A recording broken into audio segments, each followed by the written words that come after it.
There is an old proverb which says, "Don't try to do two things at once and expect to do justice to both." This is the story of a podcast who tried it. See, our guest had just said that. He did that as a mic check. Yeah. And he did better than you. We are trying to do two things at once in this episode. Two different movies. Two movies! Isn't it fun to do a series of double features like this? It's honestly, it's a little, I mean, not the movies are short, obviously, but it is more homework. It is. I do feel that, you know, because I want to think about the movies. Yes. But I also have to, set them up and knock them down. Yeah, and I find there's usually one. You know what's interesting? In most of these double features, and the pairings aren't arbitrary, but they're just chronological, right? It's two at a time in order. In most of them, there's one that I think ends up in our conversation looming larger, feeling like the more important one to talk about. The other one is sort of the backup feature, whether it's first or second in the order. But when you dig into the history of this, the one that looms larger now tends to be the one that kind of flopped at the time. Yes. And the one that is... The one that we've forgotten was like a solid hit. Right. Yes, that is true. Because today we're talking about two movies that are, in my opinion, his crowning achievement as a filmmaker. You're talking Sherlock Jr. I think is not only his best film, but I think is one of the best films ever made. Absolutely. And then the second film we're talking about, The Navigator, was far and away the most successful film of his career. And, it's got a lot of great bits on a boat. And it's not forgotten today, but like, no one is putting that up at general Sherlock Jr. level, I would argue. I think it's like the next 3 weeks we're doing Sherlock Jr. Navigator. Yes. So that's, then we're doing Seven Chances and Go West. I guess that's maybe the one where those both are, but Seven Chances is better regarded. Yeah. Battling Butler and The General. The General has become totemic, Humongous. was kind of a flop at the time. And then College and Steamboat Bill. I feel like Steamboat Bill is Steamboat Bill is bigger, and Cameraman's bigger than Spite Marriage. Yeah. So like, and I think Our Hospitality is bigger than Three Ages. Yeah. This is the best one though. Sherlock Jr.? Yes. Yeah, once again, I think, look, we have this conversation, I feel like a couple times a year. It will be sprung up. Serious contender for best movie we've ever covered on this podcast. Because I think it's just in the conversation the best things ever made. I love it too, though. I think it's perfect. Here's the thing. We've covered a lot of films that I think are perfect. We covered a handful of what I would deem to be perfect films. Wow. Here's an advantage this one has. It's 45 minutes long. Any other movie I put in the conversation next to it, it's more impressive that this is able to pack as much of a punch in half or a third of the time, the real estate that these other movies are using. I may have said this joke on mic before. I can't remember. But, I went to see Medea at BAM a couple years ago. Which one goes to jail? I'm glad you made that joke because I was going to make it, but I don't want to chime in yet. No, you have to please. You have to chime in. With Bobby Cannavale and Rose Byrne, a sort of modern update on. They let Bobby Cannavale play Medea? That feels a little problematic. That's a little bit of a Buster Keaton. Pushing the envelope. That's when you start to go, oh, good. And here's the thing about it. Yes. I liked aspects of the production. I had some problems with the other. Yeah. It was 75 minutes long. Right. And my That's argument a tight was, Medea, baby. Exactly. My argument was that the poster should have just been Bobby and Rose pointing at a clock and being like, "You'll be out at 8:15. Yes. Like you can have dinner." Yeah. Just like their mouths agape. Medea, now only 75 minutes long. The marketing campaign for anything like that should be like, there's no chance you regret it. Right. It's the minute you start getting mad at us, we're sending you out the door anyway. Right. Also, features, especially comedy features, were in their infancy, so it wasn't a convention that it had to be 90 minutes. No. So there was no studio ahead saying, we got to pad this, like Dark Star. No, his longest films, good reference point. Wow. You come in wearing a T-shirt of a Blank Check movie. You're pulling out references to other movies we've covered. You're in the tapestry. Yes. For those who can't see, I'm wearing a New Leaf T-shirt with a caricature of Elaine May and Walter Matthau. Where did you get this shirt? This was a gift. Oh. This was a gift to me from a filmmaker. This is. Do you want to say? Was it? I believe it was Heather Ross who made a documentary about Del Close. Okay. Yes. And she knew this would be a good. I believe I believe it was her. If someone else gave it to me, I apologize. I believe, if I'm not mistaken, this is the artist who does all the tote bags they sell at the IFC Center, David, that are like the sort of menagerie of all the different directors' films. I forget his name. I recently remembered that I had this T-shirt because it was in a sort of backup drawer. Yes. I have a lot of T-shirts, a lot of graphic T-shirts. I also have a lot of T-shirts, and I need a backup drawer. So I was going through the backup drawer, and I found this, and I thought, oh, I've got to bring this to New York. I think of you as a kind of a master of the graphic tee. Well, I have a lot of... It's not your only thing. No, you're the master of.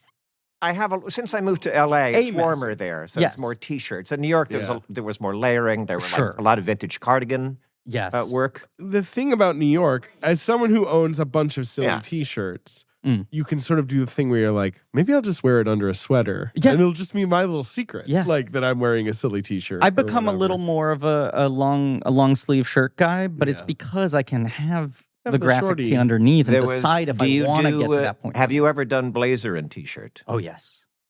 Graphic T-shirt, of course. Now, I'm not talking Don Johnson here. Yes. We're talking, nerd. Yes. Right.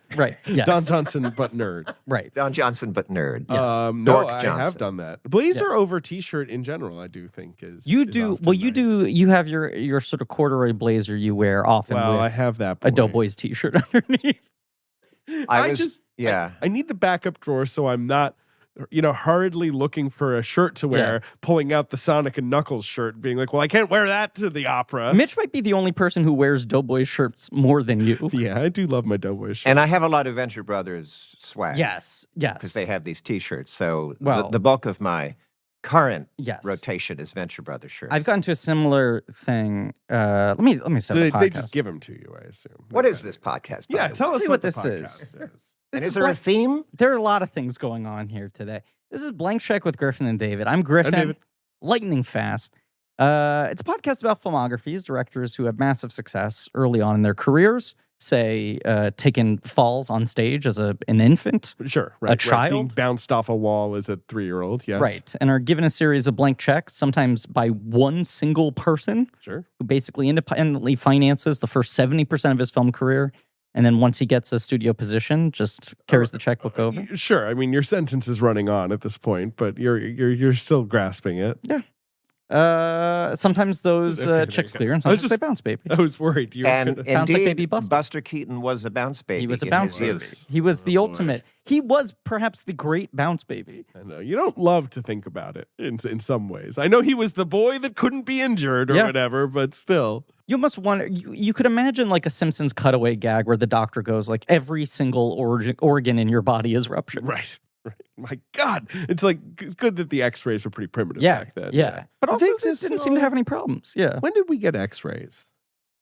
Great question. Wow. I have a cousin who's a radiologist. I could text him now. 1895. That's a flex.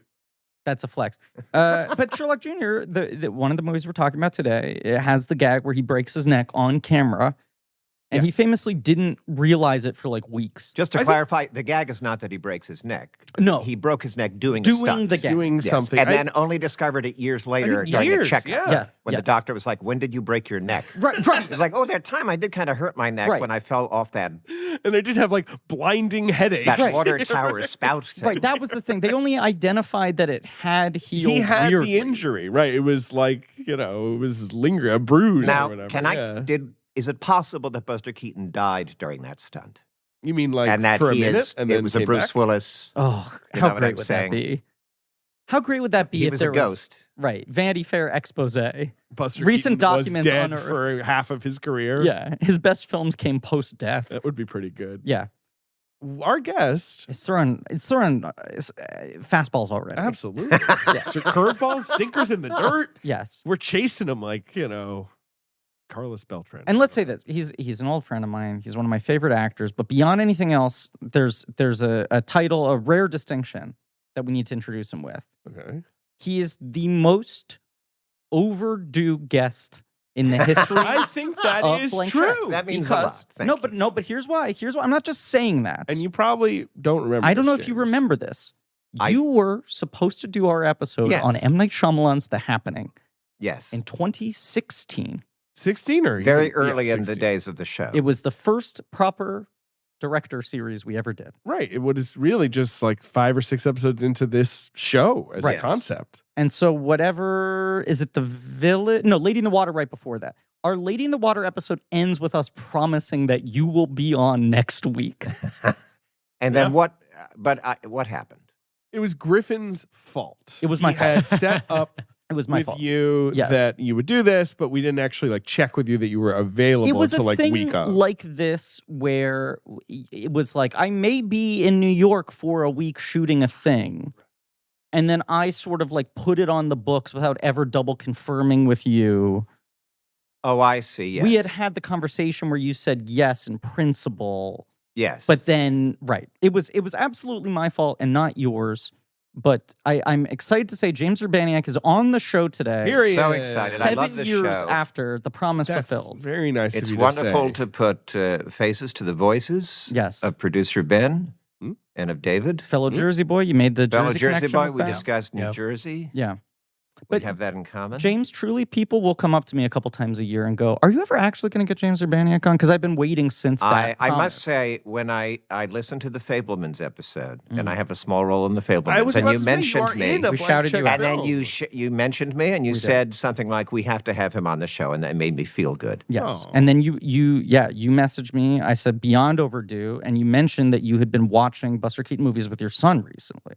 I have been watching Buster Keaton with my son, yes. And my son is also a fan of the show. That's wild. We've listened to it together. There are 3 blank check guests in that scene of the Fabelmans. Wait, no, you're not. No, because you're in the high school scene. You're in the graduation. I'm in the prom. Right. But there are 3 blank check guests in the Fabelmans. In the film.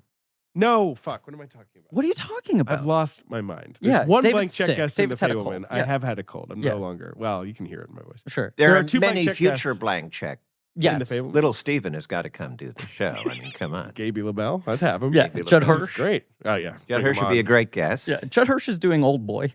For the films of Robert Redford. Yes. Obviously. Yes. No, it's West Side Story. I was conflating the high school sequences in West Side Story and the Fabelmans. Well, and indeed, there is a similar comedic educator in West Side Story. A principal going like, now, yes, you know. Like, but who is it in West Side Story? So in West Who's Side the actor? Well, obviously Rachel Ziegler is on. Yes, is in that scene, and she's been on our show. But also Rebecca Bolniss is in that scene, in the background dancing. Right. Anyway. And I was like about to be like, oh, this is brilliant. And then I realized I'm thinking of 2 separate auditoriums a year in release But this is the point, James. Once again, much like you are one of the great graphic tee wearers, but that is not your only identity. Yes, you have a huge part of it. Tremendous range as a performer, but you are in the canon of the great cinematic principles. Thank you. Fabelmans was just another feather in the cap, but we, of course, met when you were playing a high school principal in another film, a less celebrated film. Which was that? Almost the antagonist of the picture. It was you and Jesse McCartney. Beware the Gonzo. Oh, your which Principal I, of course, Roy, play I see here. Horny Rob Becker. Yes. And James was the principal. And that's when we met. Yes. And I remember the moment when we met on set. You came up to me. You were with some other of the young actors, and you had a very nice smile on your face, and you said, "Hi." I was a big fan. And I thought, this seems like a friendly person. And then we bonded quite immediately and became pals and hung out a lot. I felt very intimidated by you because I was a big fan of yours. And it's also like that movie was like inmates running the asylum. Like it was mostly us dumb youngins who had so much energy, you know, and none of us had like really gotten to be in movies or certainly not large roles there were like several stars of tomorrow in that film. Yes. I must say. That's what's so weird about that movie. It's 3 sort of future superheroes. It's true. Gigantic cast. Yes. No, and even just like in some of the small, like Colby Minfie was in a couple scenes of that, who's on The Boys now. Sure, you're right. They're just constantly people who pop up in things, and I go like, right, that person was in 2 scenes in Beware the Gonzo.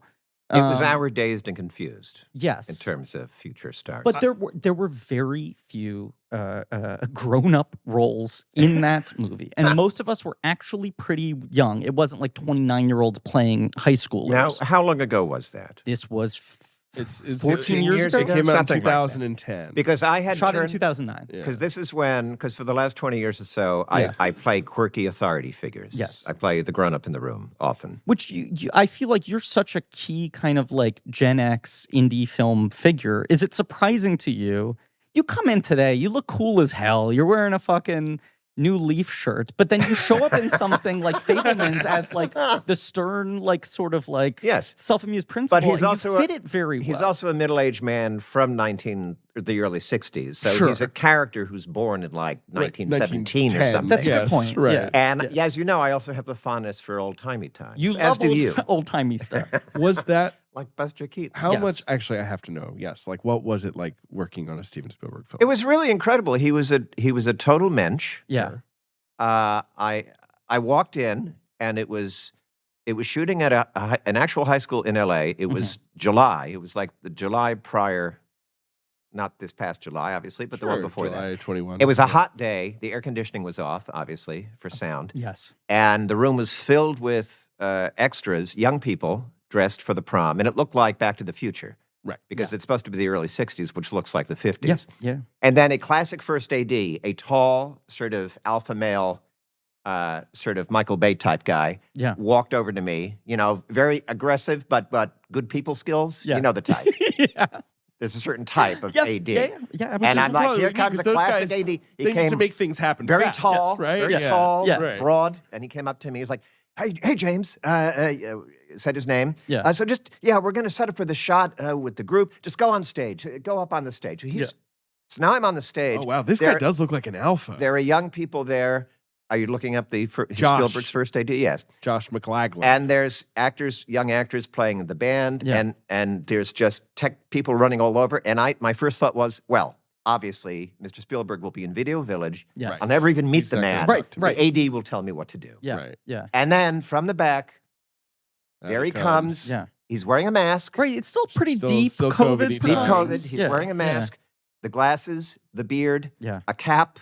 Where it's hot in there, he's wearing a denim jacket over a sweater over a button-down. I mean, he throws some fits. Steven Spielberg. Spielberg. There's that tweet. I was trying to find it the other day on Twitter, an elephant graveyard, where it's impossible to find the things when you try and search for anything now, it's like, you meant Nazis, right? What are the things that used to bring me joy on this site? Do they still exist here? But there was some tweet that someone posted of like, Steven Spielberg always looks like he's wearing every single item of clothing he just got for Christmas at the same time. Yes, I know Indeed, exactly. very layered. Right. Very layers. He's got a lot of kids and grandkids. Kate Probably get a lot Capshaw of gifts. Just gave him a scarf, a hat, a sweater, a shirt, gloves. And a fanny pack. And so then he came up to me and was super friendly. The first AD said, Steven, this is James, our principal. Yeah. And he said, hi, James. And I said, thanks for having me. And Steven Spielberg said, thanks for being had, which was cute. That's very a cute one. And then it was just a really good experience. He has that gift that great directors have where he creates an environment that allows things to happen. Yeah. So I feel I'm very happy with myself in that, which is not always the case.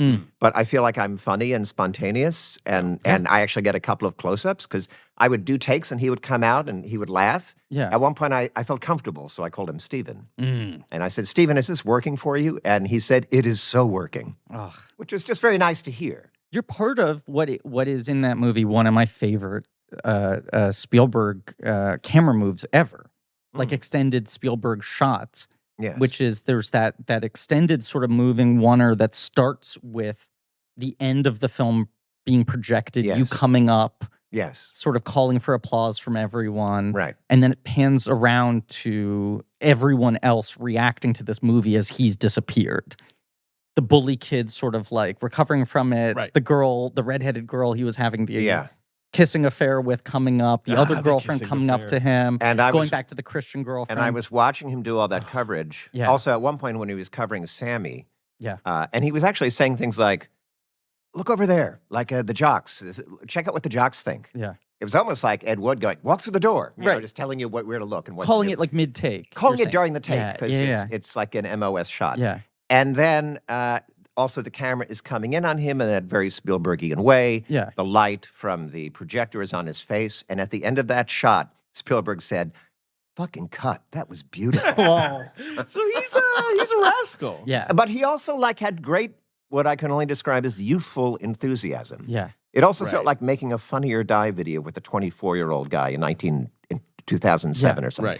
We're all doing this thing together. Well, so the thing, and it shows in his movies. He has genuine joy to this day. Like Absolutely. he's they're so full of joy. They're not creaky old whatever, right, past his prime energy at all. Yeah, right. The thing with Beware the Gonzo, the Fabelmans of its time, also directed by Spielberg, who did also that nominated for Best Picture, Best Director, right? Directed by Spielberg under a pseudonym. Yes, right. But yeah, Campbell Scott and Amy Sedaris were the main parents, but I think they shot all their stuff in like 2 days, and the rest of us didn't interact with them. I forgot they were in it, frankly. Yes, it's small, and it was like they shot them out quickly. They were only in the one location. None of the other kids interact with them. Then there's the diner we would go to in the movie that was the Goodfellas diner that everyone shoots at in Queens. Oh, yeah. And the diner owner, the proprietor, was this guy, Jerry Grayson, who was like an old sort of Vegas-y comic. Sure. Who plays the manager in Llewyn Davis. Oh, sure. Among other great, he was a great character. He died right before that movie came out, and he was sort of the grouchy diner owner. Kids, get out of my diner, Jerry Grayson. And then you were take my coat. Yes, you were like the only other kind of adult that we contended with in the movie. When so often it was like the director, the producer, everyone on that movie. Basically, the film started, and like a weekend, they realized we have 25% of the budget we need for this movie. So it felt like everyone in the crew was scrambling to keep the thing from shutting down. Yes. And we were all just like, let's try everything we've ever wanted to try as actors. Right, because you're, full of joy. We're full of joy and excitement, Gumption. And we're just trying to keep the thing, like, moving and whatever. And then you came in pretty late, but had, like, a number of days, and all your scenes are you, like, catching us in a hallway and going, like, you in my office right now. Gonzo! Yes. Calling students by their surnames. Yes. Mr. Smith, get in here. Mr. Becker. And Mr. Gonzo. It's Horny Rob. Principals who call you Mr. That is a vibe. But there was that thing that, like, I was intimidated by you, A, because I was such a fan of your work, but B, because you were also playing the stern authoritarian figure. Yes. And we are acting so silly every day on set. And I'm like, well, now here's a serious actor. And in every scene, he's staring me down like he hates me. And I feel like, I don't remember what it was, but at some point there was some reference made by one of us that the other one picked up on. Yes. And we realized, like, oh, we speak the code. We speak the code. It is the thing. You know, when I was we have similar reference points. When I was like we a both like 12-year-old, weird old-timey shit. Yeah. Well, sure, that's more specific. Yeah. When I was a 12-year-old, it really was The Simpsons. You remember how that used to be a thing where, like, if you've met someone on like a camping trip or whatever, and they also knew all the Simpsons references, you would immediately be like, okay, so I feel like we started talking about Altman somehow. So you guys were, I don't remember that specifically. You were but just that like, here's true. a little 55-year-old in the body of a 21-year-old. Brewster McCloud's my favorite movie, and that came up, and then you told me that you were supposed to do the computer movie with Robert Altman. Oh, yes. I was, in fact, offered to work with Altman twice, once on a play. Yeah. And once on a mini-series that Gary Trudeau had written. It was going to be the Tanner 88 Magic again. And then I had actually been offered Sweet and Low Down. Oh, right. Film by W. Allen. Yes. The noted filmmaker. Yes. Honestly, and I had committed to that. And but then I ended up hearing that, what is that? One of the best films of his later career. Opinion. Well, yes, I haven't seen it in a long time. Yeah. And but Altman, apparently that miniseries fell apart. Right, never happened. I was very troubled. But it was a great script. It was early computer program. It was early computers. So this would have been late 90s. It was a show called Killer App. Yeah. And the killer app of the title was live video that looked good. This doesn't seem like... Which wasn't a thing at the time. No. Sure, right. Back then it was like Real Player. And there was a scene where like, look at this video, and it's a video of someone skateboarding in a parking lot, and they go, wow, it's not buffering, and it looks really good. And they go, that's Joel. He's in the parking lot right now. Wow. It's a killer app, all right. And that was just doesn't the killer feel like app of the something title. Robert Altman would be like. No. It was proto-Silicon Valley. Right. Yeah. And I'm cast sort of to type as a nerdy computer guy. Yeah. Yeah. What was the play? Then he directed a later Arthur Miller play. That is one of the most notorious stage productions in British history. And I was in a reading. Moon for the Misbegotten, I believe, is the name of the play, right? Well, that's a Eugene O'Neill play. No, right. Resurrection Blues. Right. It's not Moon for the Misbegotten. You're correct. Yes, it's Resurrection Blues. And I was in a reading, and I showed up, and I had done the interview with him for the computer show years ago, and he remembered me. Cool. Which was very nice. Yeah. That was also great, like talking to Robert Altman, which was the audition. There was no reading. That's like for very the near the end of his life, right? It's just like 06. Yeah. Yeah, and I remember Sorry, I was talking to Altman. I said something like, he was very friendly, and I made some joke about, I just know what I read in these books about you and, guys in the 70s. And he said, yeah, well, you hear these stories. I mean, I don't know. Someone wrote about me following Orson Welles in Paris, like stalking Orson Welles in Paris through the streets. And I mean, Orson Welles is fine, but I never thought Citizen Kane was that great. Wow. Orson Welles rolling over. Wow. Incredible comment from Mr. Altman. Yeah. But then I got, after the reading, and by the way, this never happens, as you know, Griffin. One never does a reading and is then offered the job. No. That doesn't happen. So I was actually offered the role I read in New York, and then it was another thing where I had some other gig and I couldn't do it. Which only ever happens when there's a thing you really want to do. It's like, but he offered me 2 doomed productions. Insane. That is interesting. But that's Resurrection Blues. It was when Kevin Spacey, sorry to invoke his name, oh my glory, took over the. We already Vic. evoked Mr. Allen. We did. We're evoking everyone today. Yeah. He took By the way, the Navigator also has blackface. Go on. A little bit, yes. Yeah. Took over the Old Vic, which is a very, very, very famous old theater in London, and became the artistic director. And Moon for the Misbegotten is a different, in his first season, everything he put on flopped. Yeah. And the biggest flop was this Resurrection Blues with Nev Campbell. That's right. Right. I remember. Robert Altman directed. After the company? When he was all in on after Nev the Campbell? company, exactly. Frankly, I'm sure that would have been a great experience. It was it might have been very, very interesting. But it was one I'd of those have a lot of things where stories to reviewers were tell. like, did they even rehearse this? What am I watching? Well, it's also so fascinating. But people really had their knives out, especially because the celebrity of Now, it were all. you there at the time? I was. I know there's rumors that you lived there at one point. Rumors. Urbaniak rating 3. Now, by the way, I knew a guy in community college who once went to England for maybe 6 months. And I hadn't seen him. I won't say his name, but he was a Jersey guy. Let's say his name was Bob McGill. Okay. Yeah, Bob McGill. Yeah. And he was a nerdy theater guy. Yeah. He was a nerdy theater guy from New Jersey who talked like this. Yeah. And then, you could play him in a film when you were younger, right? I'd love to get this role. Bob I'd love McGill. to read for it at the very least. That's all I Hey, ask. I'm going to do Fiddler. When you're young and you refer to plays by one word because it's like industry lingo. Yes. He's a theater dork. Yeah. He went to England for 6 months, and I saw him after this, and he was talking to someone. And and I was really quite chuffed because it was quite amazing. And I thought, oh, Bob doing an English accent, doing a bit. Right. It's a classic bit. We all do it. And then he saw me and said, hey, James.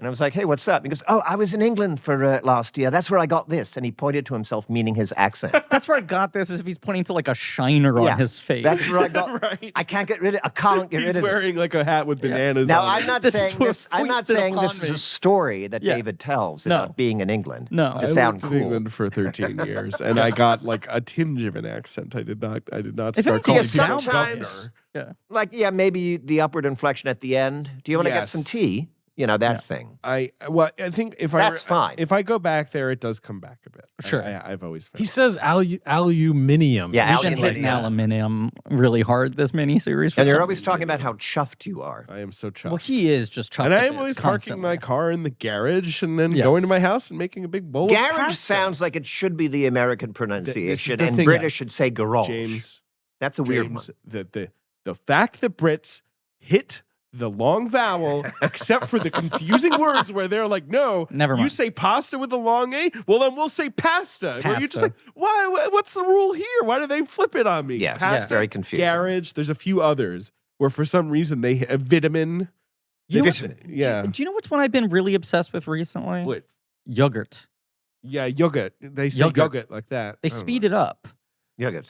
Rather than yogurt. I can't explain the twisted minds of these people. Well, then I'll stop asking. I mean, I don't know. I have no idea what the etymology is. It's so surprising, though, that your friend would want to lose his Jersey accent, which is a beautiful accent. I agree. It's a real cultural signifier people love. People love it. It screams worldly.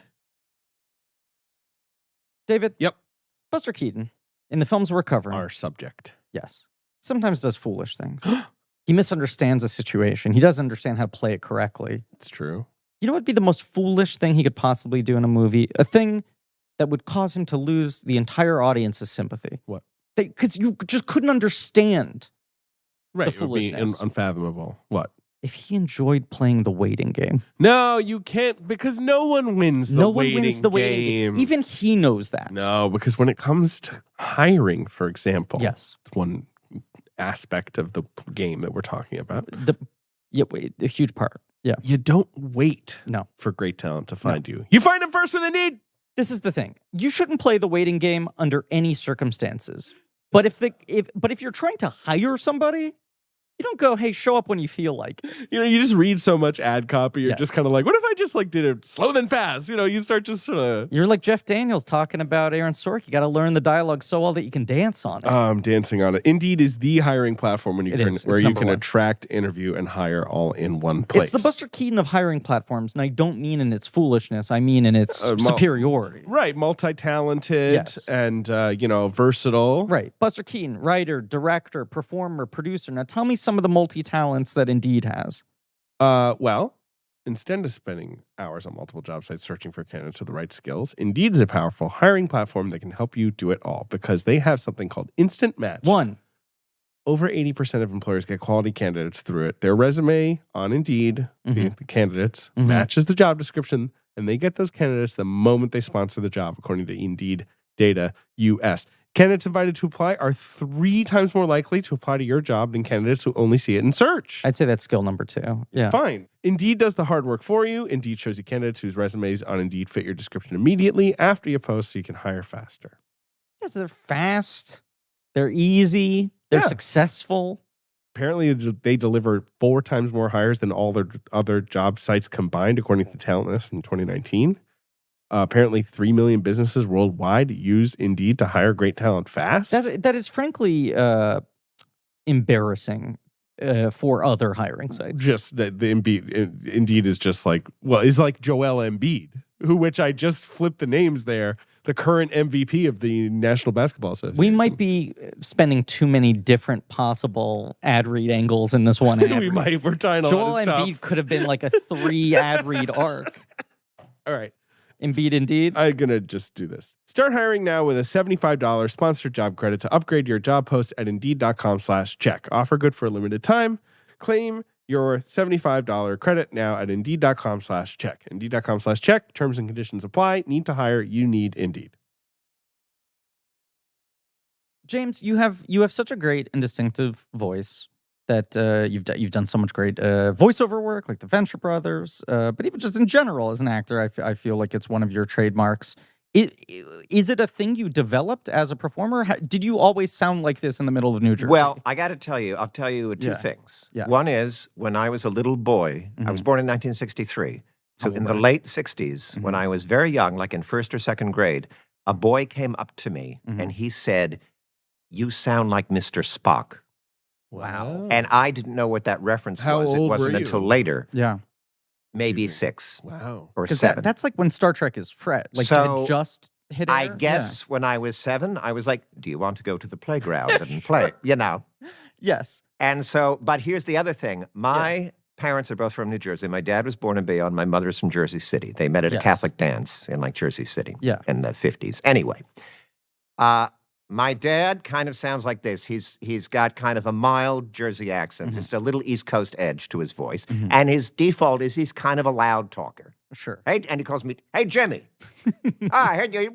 Tell me about this podcast you did." This is an impression of my father, Frank Urbaniak. Yes. My late mother, Maureen, is from Jersey City. She had 2 sisters. They were 3 Irish Catholic girls. Yes. And her sisters are lovely, very, very sweet women, always smiling, but they kind of talk like this. They had fairly strong Jersey City accents, which is similar to the New York accent, just that East Coast twang. Yeah. And her 2 sisters talked like that. And my mother told me when I was young, my mother was not a performer, but she wanted to lose that accent. She worked. She worked at not doing it. Yeah. So my mother spoke in a slightly over-articulated manner. Yes. Where often with strangers, if she was at the mall, "Excuse me, where's the jewelry store?" She had this very precise way of speaking. So I think my voice is a combination of my father's Jersey loudness and my mother's very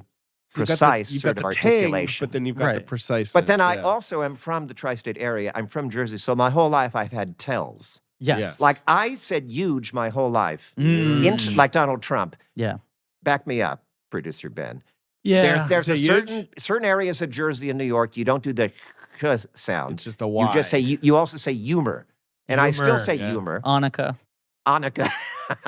Celebrate Hanukkah. Yannicka. You have a lot of chutzpah, Yes, man. yes. But so I have certain tells like that. Yeah. Also, there's an episode of Mad Men where Don Draper hires a secretary named D-A-W-N. And someone says, isn't that going to be confusing? Right. Dawn and Dawn. And I turned to my wife and said, how is that confusing? You didn't get the joke. Pronounced different. And you just said dawn. Yes. Which is how you say that word. But I'm overselling it But now for the a sake lot of people in yes. America pronounce both of those the same. Dawn and Dawn. Dawn is breaking. Yes. I just got to that episode in my big And watch. I literally turned to my wife, who kind of grew up all over, but is not from Jersey or New York, and said, what are they talking about? And she's like, well, not everyone says dawn. But this is the thing. I think as performers, you start to get very self-conscious about that. I don't know. I never thought of myself as having like any sort of like a New York affect on my accent. And there was a thing, the villain on The Tick in the first season was, the character was named the Terror. Yes. And we got to the scene where I just was like, I cannot say this. Like, I will stop you, the Terror. Yeah, every time was coming out like that. And I'm like, I don't think I sound like a Bowery boy usually. Right. But then I was overselling the Terror. Yeah, then you sound like a British guy trying to sound American. Right. So I do think there's that overcorrection thing. I remember you telling me once that Tony Randall was sort of like your gold standard as a performer. 100%. Right. Huge influence. And it made a ton of sense, but I feel like he has that kind of thing where it's like, what a honed voice, you know? Like what specific diction he has. Yes. And I forget where he grew up. Yeah. But he's an American person. Yes. He's Jewish, but he developed this sort of waspy persona. Right. So he has that outsider sense of the wasp, blue blood speak. And he had a corner on that kind of quality. Yeah. I loved him. And also his work in the 50s is he makes Jim Carrey look like a master of subtlety. Like Buster Keaton. Yeah. One of the great underplayers. Because Tony Randall goes very over the top in some of those comedies in the 50s. Yes. In a wonderful way, I may add. Yes. I mean, this is one of the reasons. We're just talking a lot of diction, considering it's a silent movie podcast. I know. Well, but here's the thing, James, you have always been one of my favorite people to talk about acting with, which is very often a very difficult thing to talk about. Huge topic with me. I love actors. I love the history of acting and the styles of acting. You speak about it very well in a very unpretentious way, because I think often people who are actors have a hard time verbalizing, you know? Even if they understand their own technique, it's hard to really talk about it from an outside looking in perspective. And you've always been very sort of, you will very directly and insightfully hit upon the key to someone's performance style or their technique or their persona. And so you messaged me and said, it was very sweet to hear you guys call me out in the Fabelmans episode. And I said, beyond overdue to get you on. Am I wrong in assuming you're a Buster Keaton fan? And you said, just watch Sherlock Jr. with my son. And I went, this is someone I want to hear talk about Buster Keaton as a performer. As We've had people on from different perspectives in this mini-series, attacking it from different ways. But I really, and we haven't had this conversation, and I'm sort of very curious to hear you talk about him as someone who always loves hearing you talk about any actor. Yeah. Especially movie stars. I mean, I think there's something about it. You were in your premiere episode with Ms. Stevens, friend of the show, whose book is excellent, by the way, which I also read. Yeah. You talk about how he has this sort of uncanny modern quality, where of like the Holy Trio of Harold Lloyd and Chaplin. And I love Lloyd and Chaplin, by the way, as I know you do too. Feel more of their moment. There's something weirdly timeless about Keaton's comedy, which you've discussed on the show. But I think it's also his performing style, because that very understated style where you can accuse Chaplin of sentimentalizing and Chaplin of sort of acting cute. Harold Lloyd is sort of playing a regular guy. Yeah. Which is very funny and still works as like a regular guy. But Keaton's not really a regular guy. No, he's an irregular guy. And Keaton also, there's a danger because it's hard not to use academic language when you discuss him. Mm-hmm. Like, it's very easy when you're talking about Keaton to talk about, like, the spatiotemporal dialectic of, whatever. And he was so pointedly unpretentious when he talked about his own work. Exactly. It's funny or it's not. But there is a sort of modern man, all caps, quality to that persona. There's an almost existential or Zen-like thing that he emanates that people respond to, and that is very timeless. And his performing is very streamlined. Yes. Which I think of as a modern thing. It's clean lines. His directing style as well. Yeah. And that it's modern. It's like Helvetica font. It's like yes. It's just modern.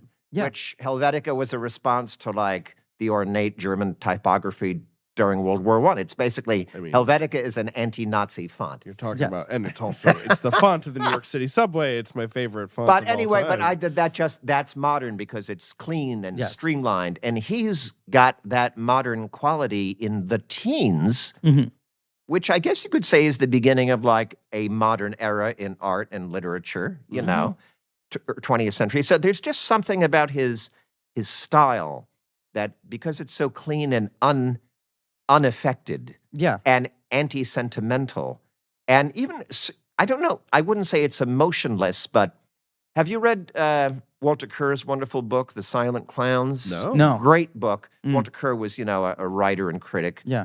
I think its book is probably from the 60s. You'd love it. It's a wonderfully written book about that era. He writes about Keaton. You've got the, Laurel and Hardy on this cover here. Oh, he's a really great, and he's a great writer, but I was reading his chapters on Keaton before I came in, and he actually has a great description where he talks about Keaton's serenity, and he doesn't mean happiness. Right. He means a kind of serene resignation to the catastrophes that 100% affect him. But also, he just draws your eye with how still he can be in some scenes, and like how subtle his face is that you were so drawn to just what is he going to do next, and like, because he's so compelling. he's in a sense he's the ultimate non-indicator. Yeah. That's what I was going to say. It's like silent film is so much actors needing to develop this new vocabulary of how do you communicate emotions when you don't have dialogue, you don't have voice, right? Yes. And there's another thing which interests me about the history of acting, which is if you look at silent films and early talkies or movies from the 30s, there will be streams of acting that are happening simultaneously. Right, because there are people who haven't figured it out yet. The conventions haven't been established. It's almost like a Tesla Edison thing where you're watching people experiment with what is the best way to communicate. So you will see, right. You will see, like King Vidor's The Crowd has really naturalistic acting in it. Maybe the greatest film ever. And that's the one where like the couple have the argument and he's like, and it's all played very real. It's also the Sims family in The Crowd. And the male hero is called John Sims, which is my incredible name. Yes. I was wondering why they had those weird green diamonds above their head. And Homer Simpson is a character in Nathaniel West Day of the Locust. There's nothing new. My favorite thing about The Crowd Simpsons already did it. The Crowd is one of my favorite movies ever. It's an incredible movie. It's the film I'm maddest I did not put in my top 10 at the Sight and Sound. And Godard in the 60s was asked, like, why don't you make more films about ordinary people? And he famously said, like, The Crowd has already been made. Like, why would I remake it? Like, that's but the acting in The Crowd hasn't a lot of the acting in that movie hasn't dated a second. It's just naturalistic and very finely observed. And obviously, there's a top-down decision to present things like that from the director. Yeah. And there are other movies from that same year where there's a semaphore, there's a pageantry to the acting. Yes. There's an indicating quality where fingers are being waved in the air, and that's a stream that coexisted. Then that stream for sort of dramatic acting dried up. Right. It stopped. It still exists. That kind of indicating acting still exists in comedy today. Yes. Because there's an indicating quality to comic acting. I think it's actually it's surged again. Yeah. That's also the kind of acting that if I told you, act like you're in a silent movie, you might Yeah. And the stock idea is that that's what silent movie acting is, but it isn't. And obviously Keaton isn't doing that at all. No one is. Even his female leads are never like that either. They're always very natural. I know. I was taken with rewatching Sherlock Jr. Jump ahead a little bit, but just on this, we're not jumping ahead. Conversation. We're like 2 hours into this episode. It's a good episode. It's a fucking corker. Sherlock Jr. But there's the incredible sequence where you're jumping ahead in the film within the movie in a movie, right?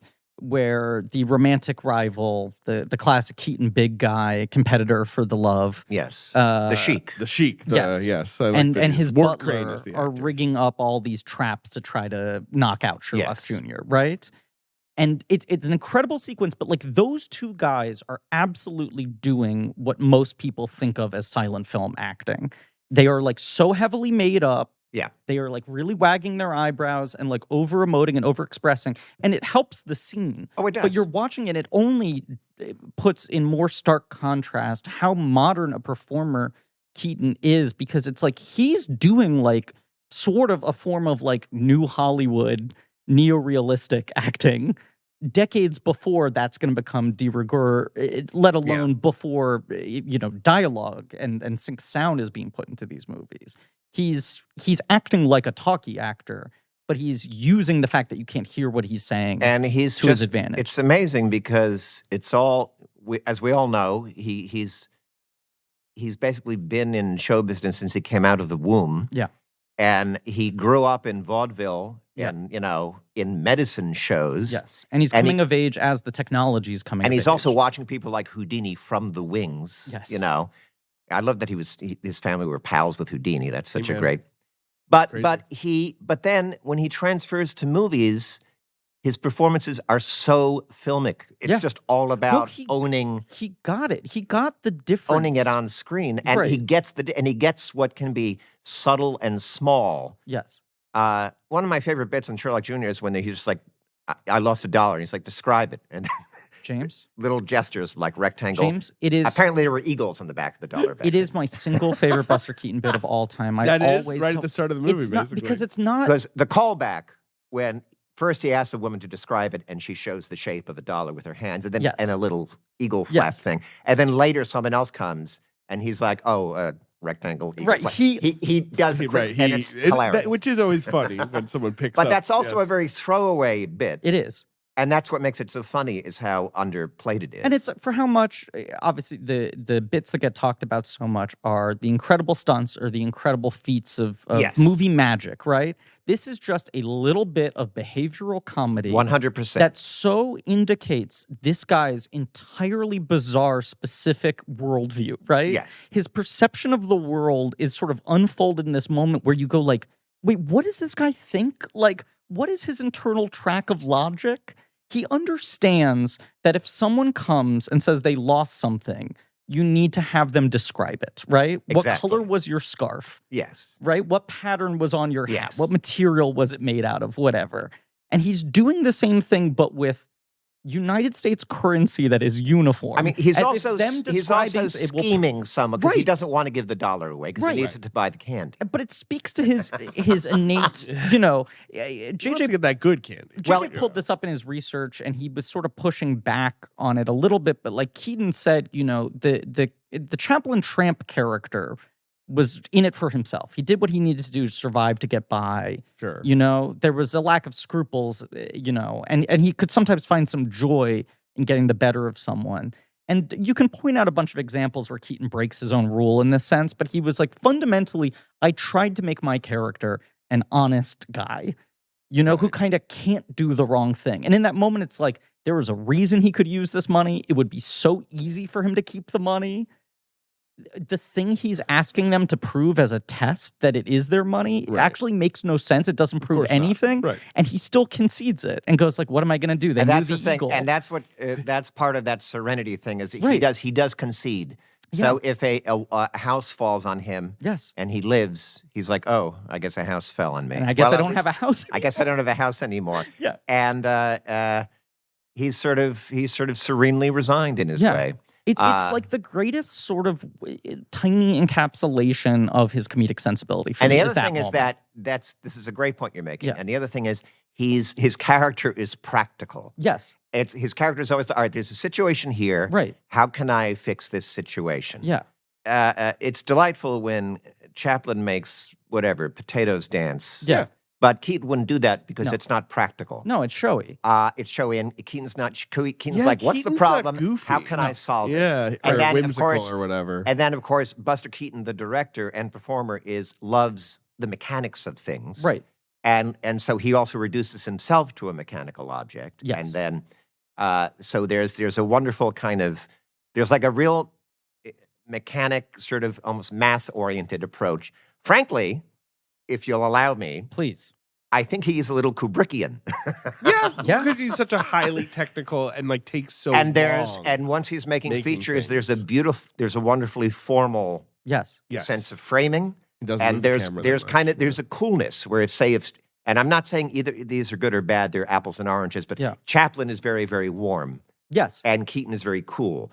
Which, and you know, the emotions are more under the surface. No, that's true. And Chaplin, the emotions are right at the So surface. there's a It's very history of sweet. like, the Coen brothers, Yes. Wes Anderson. There's a certain kind There's of a rigorous control of the frame. Right, and I think Anderson's like deeply influenced by Keaton. Buster. It does, Would and that rigorous imagine control so. can also be very funny, which also Kubrick understands. right, but it's like it's setting the frame. The tension is in the frame itself, and so if things are disrupted, yes, right, and then these small moments also. But that's such a great point because he's so good at the tiny throwaway moments. Yes, and he's also like fucking James Cameron as an action director. But like, how he's do the whole you- package. The other thing is that bit with the dollar bill and the lost wallet, right? It's like Which it is the beginning of the movie. He's just set up. He's a projectionist. Yes. At a movie theater. He's also a budding detective. He loves and mysteries. he's the all-purpose workman in the theater. He also has to sweep it. He does it all. Yes, the original title of this movie was The Misfit, and that's he's a bit of a misfit. Yeah. But yes, but he wants to buy his girl some candy. There's a candy shop next door, finds $1. And they have cheap candy, and they have candy for $1. They have candy for $4. $4 candy, and he wants to impress her with the good. $25. That's some forget it. Some pricey candy. It's like $50 or whatever. Yeah, exactly. Yeah. It truly is. That's like gold leaf. That's like exactly right. It's fancy ass candy. Yeah, fancy ass kind of phrase. You know, you get FAC. some diamond tweezers to eat it with. And he finds $1 in the garbage. Right. And this is part of his duties. People take out their wallets or whatever, and it's assumed that this is a normal thing.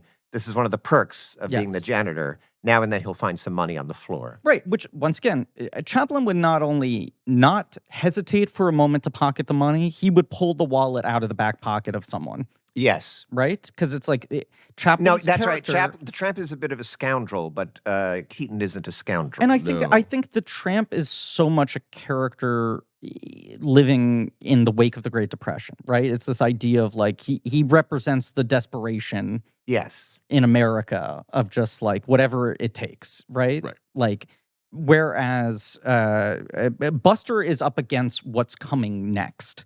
He's up against modernism, technology coming to his face. Let me give you some context. Please. Just so we can have a little bit of context on love Sherlock Jr. It context. was called The Misfit. Mhm. It's eventually obviously changed to Sherlock Jr. His first as a two Sherlock junior Holmes titles. Yes. reference. And there's a satiric play apparently called Merton of the Movies. Okay. Which Keaton had seen and had a bit of this vibe. Alliteration is always good for a title, so it has that in its favor. But I guess it's really just about like, you know, I think that may have given him the idea for like a story set around a movie theater and maybe the meta idea that he then gets to. Sure, right? which obviously doing it on film is going to hit very differently than doing it on the stage. Exactly. Apparently, Keaton never a meta idea he didn't like. Wow. Hey. Thanks. You can, the door is there. You know, it's easy. You can let yourself out. Obviously, as he has said, his best quote about this movie, I feel like, is that the reason for making the whole picture is the dream sequence. Yes. Like that is what it is. And Giving a him lot his of them juice. there were magic bits that he knew from vaudeville, from Houdini and other magicians. And apparently he was like, well, the only way to sell that in a movie is for that to be a dream sequence. Right. Because he needed everything to be grounded in the real world. This is what I love is like, you know, some of the early films you have stuff like the lion and the stop motion dinosaur, the things that are more, as he calls it, cartoon gags, right? And as his career evolves, he goes like, you lose the audience. If you're, it's not a short, it's a feature, and you really need him to care about the characters and invest in the stakes. Those kinds of gags break the reality, and you lose the audience, even if they laugh at too that. Magic. Yeah, famously, there was a sequence in The Navigator that he cut because it was just pure gag, which we can discuss later. Yeah, and even stuff like the waterfall in Our Hospitality, it's like you can impress an audience, but it's sort of like you win the battle, you lose the war, maybe in terms of the larger strength of the film at whole. And then this is the movie where he cracks upon, like, can you set up this reality versus fantasy dichotomy where the fantasy exists as an extension of reality, so you're still keeping the same narrative threads, you're still keeping the emotion and the tension, but you're suddenly giving yourself the leeway for the middle 25 minutes of the movie to do any of the cartoon gags you want. Right, because now you're in a fantasy world. Yeah. Of sorts. Anything can happen in a movie. The most famous behind-the-scenes thing about this movie, obviously, is that Roscoe Patty Arbuckle was brought on as a co-director or whatever, as a sort of, contributor. And he joins the picture, and the way Buster relates it in his memoir is basically that he was just not funny anymore. Like, he'd been so washed up and ruined. Yeah, this is by post the trial. Yeah. And clearly Keaton was sort of trying to throw his old friend, some help. And this is the movie where he came up with William B. Goodrich, which was his nom de plume for directing Patty Arbuckle. The joke being, "Will be good." Yes. Well, I will be good this time.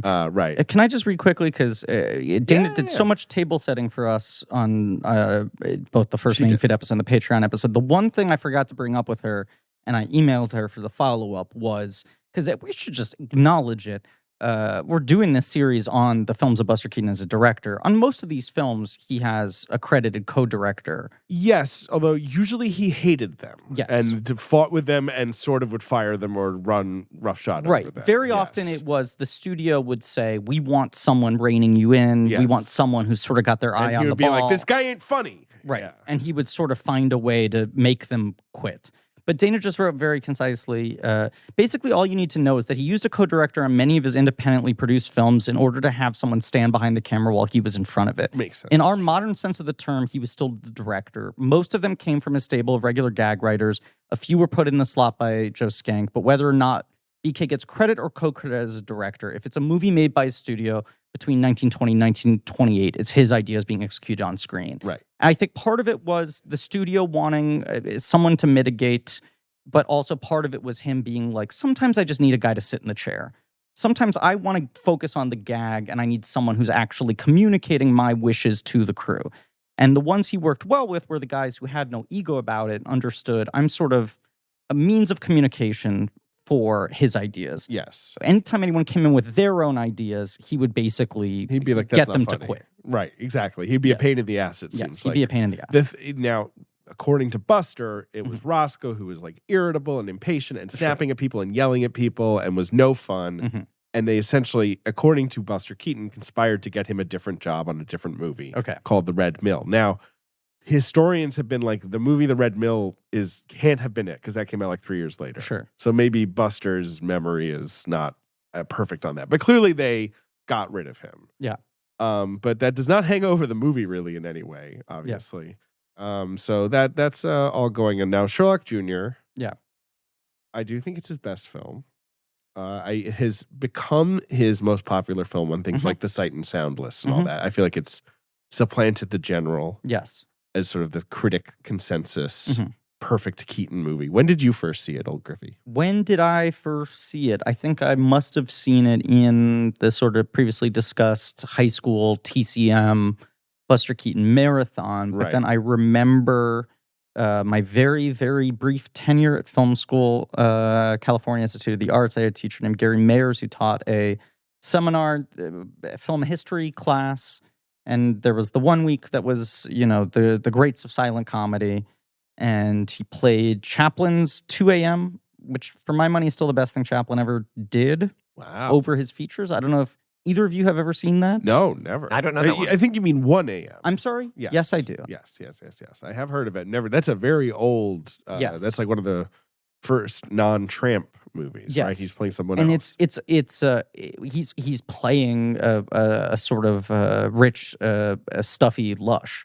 but it's more Keaton-y in its directing style, and it is just this lush coming back home from a night out on the town in his carriage back to his mansion, and he cannot get upstairs. Right. He is so drunk he cannot get upstairs. And when Chaplin started out in vaudeville in England, his first character was called the inebriate. He was a drunk guy. So it's does obviously drunk calling better on than that. anybody. Was his sort of immediate foot in the door. But it's just like 20 minutes of every possible gag of Chaplin not being able to make it upstairs. And most of it plays in this big wide shot where there's this royal staircase that goes down on both sides. Yeah. So he can go up one and overshoot it and fall down the other and all of that. And then they played Sherlock Jr. and it was one of the movies that this, Professor Gary Mears said, there are certain movies I'm screening as part of this series that I even think a lot of you will have seen before, but I think it is important to specifically have seen them in a theater. Certain movies just play differently. And he was like, you can watch Rear Window at home and appreciate it. You've talked about that, right? Him saying in a theater it's different. It was a completely transformative experience for me. And Sherlock Jr. was a similar thing where I was like, I watched that. I'm going through my Buster Keaton checklist. It's very good, obviously. Sure. But seeing it up on a big screen because of that moment where you watch him enter into it. He goes into the movie, guys. He goes it's into the fucking thing that movie. happens in the movie. So then that was like the moment where I went like, oh, this is one of the best things ever made. This is basically on par with anything ever created in this medium. And do you remember moments in that getting laughs from the crowd? Like, is that a memory you That's have? a good question. Yes. Yeah, right. No, I do, because it was that thing too of just like, that is the most laugh out loud part of the movie when it keeps changing. The background keeps changing. But I mean, to even me, this opening dollar bit. That, Well, the dollar bit's so funny. But like, because that's so early on, right? And in a situation like that, you do, even at film school, when people are serious minded, you do come up against the dreaded thing of audiences who think they are hipper than the old films they're seeing at a repertory theater, laughing at them because they're antiquated or odd, right? Or heightened in tone or style. And it's not like a silent comedy playing poorly for a young audience isn't going to play with them laughing derisively. It's going to play with them not laughing at all and being like, this is lame. This isn't funny, right? It's just going to be awkward and shifty. Or I'm just watching this through a historical perspective. This is just understanding context of film history. Doing homework. Right. And Buster uses so few intertitles. He talked about that like in this day, the average silent film had about 250 intertitles. And he never went above 55 in any movie. That's also a good, because some of my favorite small moments are moments where people are talking and it's clear what they're saying just from context and occasionally from seeing their lips, and you don't need the title, and it's funnier that way. Yes, absolutely. Like the titles sort of, if there's 250, I mean, it's interminable. Like it just makes the movie feel. He mostly will do it for table setting. Yes. Establishing really who the characters are. Them. Yeah. Right. Yeah. But it's for major plot stuff. This dollar bit has, I mean, it's probably why this is so stuck in my head as like the moment for me. She comes up, she goes, I lost $1. He takes it out. He looks down at it. He looks over his shoulder, like hides it away so she can't see. Right? And then he sort of snaps back at her. And it's one of the only times he sort of gets a little He's considering being a rascal. He has a little attitude. Yes. Right? Like, I don't know if I trust you. And you see him bark something at her. And then the title comes up that just says, describe it. Period. A great line. Right? And I just remember that getting a huge laugh and suddenly the whole audience being in on it. Yeah, and sort of settles down and is like, okay, wait a second. Right. And the setup of this one is just so simple because as opposed to most Buster movies, and Navigator is a perfect example of this, where it's like there is a thing that either his love interest demands he do to prove his masculinity, his maturity, his stability to her, or he takes on or finds himself accidentally in some world he doesn't quite understand to try to prove himself to her. This one is just, he wants to show her that he likes her. He doesn't understand that he's maybe at a disadvantage, right? He's sort of oblivious to the rivalry to a certain degree. But it's just, he likes her. He wants to find the right way to show her. And the stakes of that are so simple. He's hapless. No hap. He's hapless. He doesn't have any hap. What is His hap game why is quite word? bad. His hap game is weak. Hapless. Yeah. What is from hap, the Middle English for good fortune? Nary a hap, you might say. Nary a hap. Yes. It's a way to describe Buster Keaton's persona. He is somewhat hapless. And then the guy, right? He gives away his money. Someone else comes and sifts through the garbage and gets lots of money. An old lady exploits her old ladiness to garner sympathy from him. Yes. So much money lying there. Then a bully finds a whole wallet. Yes. A bully rejects. Then that's a great also follow-up where a big bruiser comes along and Keaton's just like, here's $1. Right. Just fucking gives it to him. and then the other thing that Keaton always does. Yeah. Keaton is great at the Simpsons style plus joke. Yes. There's the joke, and then there's the joke on of top of that. You think it's over. Yeah. And he does that kind of thing consistently. There's always an added joke. I've definitely said this before on the podcast at some point, but I remember Kumail Nanjiani saying in some interview, you go into these meetings when you're trying to like develop a screenplay, especially for a comedy, and everyone talks about these save the cat moments and how to make a character likable and sympathetic, right? Right. And he was just like, for a comedy, I feel like the opening of any comedy movie should be a guy accidentally spilling hot coffee on himself. Like, that's when I relate to a guy. Like maybe an intern dropping like a whole, case full of them. That was too much, though. They were like, because then the audience didn't like Kevin Costner. I was the most sympathetic because I dropped 12 cups of coffee. Costner is actually so mean to you in that movie. Incredibly. I mean, obviously he apologizes. Yeah, he's the villain of the piece. Okay, so he buys his this is what I'm saying is that like Buster just starts out and he's under the boot, right? Everything's like fucking him over. He's hapless. At one point, I think he has maybe $4 on him. By the end of the sequence, he's only got the one. He gives the bruiser the $1, and the guy's like, "I don't want your $1." Right. The guy looks for 2 seconds, finds a wallet full of cash, which is very funny, and walks in off. the trash. And that's life, man. That's life. I feel like I'm the guy that never finds the wallet. And we are all the guy who doesn't this is my find the point. wallet. I'm just like, as much as he talks about, I don't try to manufacture audience sympathy, right? This movie starts and everyone goes like, I have at some point felt the way this guy feels at this moment. Yes. Absolutely. No, and he has the great gift of having us. He draws you to him. Yes. Without asking you to lean into him. He just has that mysterious, ineffable management of energy that makes you lean into him. He doesn't indicate that you need to do the work to try to figure out what's going on in his head.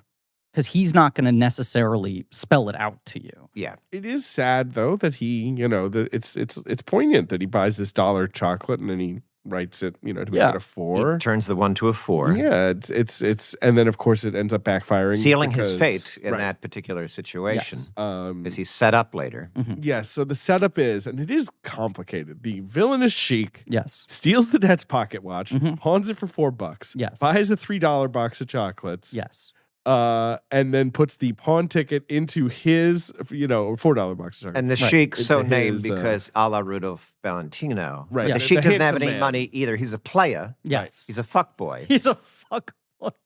He is. You talk about how modern these films are. He doesn't have any money. Buster understood the fuck boy a century before. But he's nattier. He has a cool mustache. Yes. Well, he's more overtly masculine. Yes. He's kind of better dressed. Yeah. He's better dressed. He's played by Ward Crane, right? I mentioned him. Ward Crane, a great monosyllabic name. I quite like really that name. good actor name. Ward Bond is also a good ward name. Well, always good to have a monosyllabic last name if your first name is Ward. Ward Bond, he's Bert the cop, right? But they kick him out. They're outraged. Yeah, also Buster's dad is playing the dad, right? Yes. The dad of the sweetie. Yes. And Catherine McGuire plays the girl. Catherine McGuire, who I think is very good in the movie. I agree. Like one of his best leading ladies. She's very natural. She's very game. She's very sweet. They have genuine chemistry together. She was very, very small. She was like 5 feet tall, maybe. Yeah. And so she reads well against Buster, I think. Yeah. But she struggled generally because she was too small. How tall was he? He's like 5'5". He's very because she actually, for some reason, but she has a willowy quality, so she reads as tall. Yes. Mm-hmm. And she was a dancer. That was how she was trained, and you can kind of see that. Physical She's very game for the physical stuff. Yes. The deck chair bit in the Navigator, right, where she's unconscious, is actually really funny in that scene. But here's like a thing that I think is so smart in the Sherlock Jr. construction, which is why it's like his perfect vehicle. Rather than it being this outside societal pressure, right? you need to become a soldier. You need to join the army. You need to learn this trade. You need to become you need to battle the Alabama murderer. Right. That's his future episode. Right. It's just he loves mystery novels. He does. Right? He's reading them. This is just his He's own reading inner about how to life, be a detective. his passion. And then he realizes, oh, I'm in the type of setup. There is a mystery now. I am the one who's been framed. Right. I need to use the thing that I'm reading. So you have, it's like a really, without having to do intertitles, you're able to cut into the book with its sort of numbered list of how to crack a case. And you understand the steps of what is he reading he should do next, and how is he going to, if not misinterpret it, heighten it to a weird degree. Shadow your man, right? Yeah, right. In his mind, that means you have to literally do every single thing this guy does 1 inch behind him. And close walk, which is 2 seconds behind. He also loves the close walking thing. He does it in other movies, too. It's so good. But like you get to, he's puffing on this cigarette, unaware that Buster's behind him. He throws the cigarette over his shoulder. Buster catches the cigarette, starts puffing on it. That is such an incredible gag because you just don't understand how he catches it. No. And yet he catches it so seamlessly. And Ward Crane is also very good in the stalking scene, in the shadowing scene, yes. because his physicality is great, and they're like 6 inches tall. Yeah, and they're paralleling each other just in terms of their step and cadence. When they both trip at the same moment, it's really good. And by the way, he's not reading a mystery novel; it is an instruction. No, it's book. right. You're right. And it's actually the first joke in the movie, which I love. It's actually one of my favorite film jokes. Yeah. Which is we see a master shot of him in the back of the theater by himself.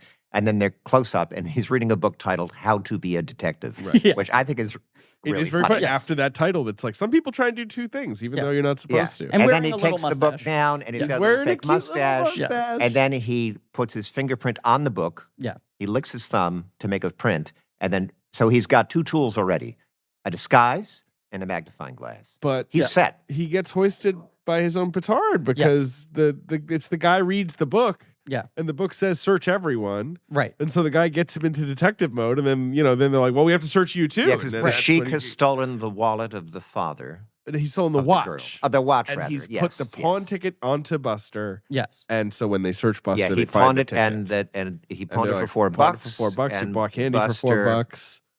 Wrote 4 on his How else could you have gotten $4 on? So he is exiled in 1924. His one kind of innocent lie is the thing that does him in, which is he pretends he spent more money than he did because he doesn't want to be embarrassed. He pushes the boundaries of ethics. Right. Yeah. Whereas the other guy is, 4 times as dishonest. But yeah, he's a cad, a fuckboy. Yes, the end of the shadowing gag where he's following this guy is so funny because the guy stops and turns around and looks at him as they've reached a Pacific, train or whatever.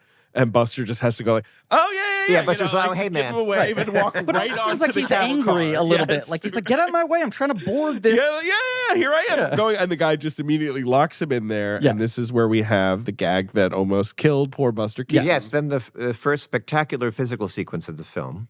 Which is this big water. Well, first he is walking on top of the train. Yes, he's walking on the car. And staying kind of like perfectly positioned in the frame. In the middle, I mean, this is the Wes Anderson the water thing to like leap over the tree. Yeah, you talk about clean lines in his performance style, but also in his shooting style. And it's like this whole gag works on him constantly being dead center in the frame. Yes. And he has to maintain dead center of the frame in a wide shot by keeping a very consistent speed. The amount, so eventually the train is gone, and so he's holding onto this thing, and it spews water, and it knocks him down. Yes. The amount of water that comes out is so comical. Yes. You assume it had to be a joke, and instead you read, no one knew that much water was going to come out. And it pulverized him. He literally breaks his neck, finishes the shot, which has two other guys coming along. He runs around, Like, two other guys drive by and get wet, and then they get mad at him, and they chase him into the distance. And then he's like, okay, moving on. And then years later, he finds out he was seriously injured. He found it if he 14 was like, years later. He's unbreakable. I was going to say, he's like David Dunn. Yes, he's like David Dunn, but it was many years later, someone took an x-ray of him and was like, you have broken at some point, broke your neck. There's a callus over your vertebra. Right. This healed poorly. And so, I mean, that's, The title card says, as a detective, he was all wet. Funny. Very punny. That's the other thing. If he uses intertitles, it's often for a joke that can only be done verbally, but a joke that is from sort of the omniscient narrator of the film, not dialogue within the story. Someone in our Reddit posted a clip from The Frozen North, which is one of his old shorts, in which he is like some sort of, frontiersman who comes back to a cabin. I think that's sort of his Nanook of the North parody. The joke is insane. He sees like a woman sitting with a man at fireplace. He looks furious and he shoots both of them. Yes. Then walks over and goes, then the title card says, wait, this isn't my wife. And it's like such a dark joke. Yes. Very funny, but obviously the title card actually does contain the entire joke. And later in the film, when he's Sherlock Jr. in the movie within the movie, his assistant is named Gillette. And Gillette's title card says, Gillette, a gem who is ever ready in a bad scrape. And Gillette, as you know, was a razor company. Yes, of course. But Everready and Gem were also razor companies at the time. Oh, that's so you have three that's over my and head. bad scrape. So you had some razor punning just for a little extra. Just a little. You liked the a name little Ward extra Crane. Yeah. Do you know who played Gillette? No, I don't. Ford West. Oh. Another good name. That is such a 1924 actor. Sounds like a command that you give some sort of pioneer. Yes, Ford West, young man. So he goes back to the projection booth, and this goes is where back to he his falls first asleep. job. Right. Yes. So this is like minute 16 of the movie. Correct. We've set this character up. He's as low as he can possibly be. His attempts to try to be a detective have backfired on him. His rival's a step ahead of him. He's pulled pages from the same fucking book. Yeah. Anything Buster tries to apply to try to catch this guy in the act, the guy is a step ahead, right? Right.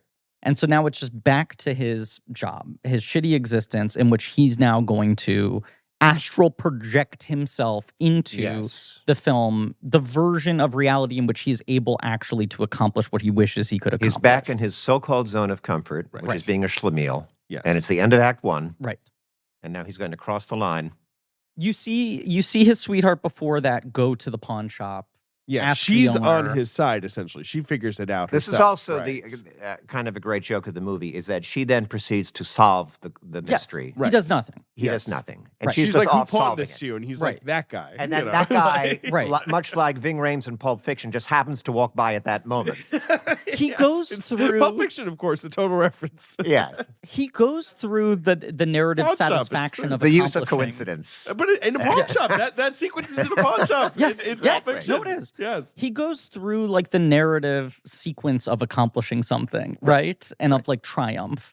And then basically he wakes up out of the dream and he feels his catharsis because everything has fixed itself. And he's figured while it all he was out, what asleep. happened to him. But his essentially. unconscious was able to do the thing that he kind of couldn't And do. presumably he's seen this film many times because Hearts he's the of Pearl. projectionist. Right. So Right. it's a silent film, so he doesn't hear it, but he knows the story. So now, in a dreamlike way, he is now, and we see the characters in this movie transition into people from his life. They Very turn elegant. around. Yes. They show their back, Yes. and then when they turn back around, they've turned into the actors. By the way, when the movie who are the starts, real it's people. a kind of Victorian melodrama with different actors. Hearts and Pearls. And it's called Hearts and Pearls, The Lounge Lizards, something. Sure. Yes, not a movie I would rush. The to, Lounge I gotta Lizards be Lost honest. Love There you in go. 5 parts, which Yes. is telling us it's a feature, I guess. Yeah. Probably. And also there's another joke that I looked up, which is it says Veronal. It says Veronal Films Company. And Veronal was a sedative. It was like a sleeping pill.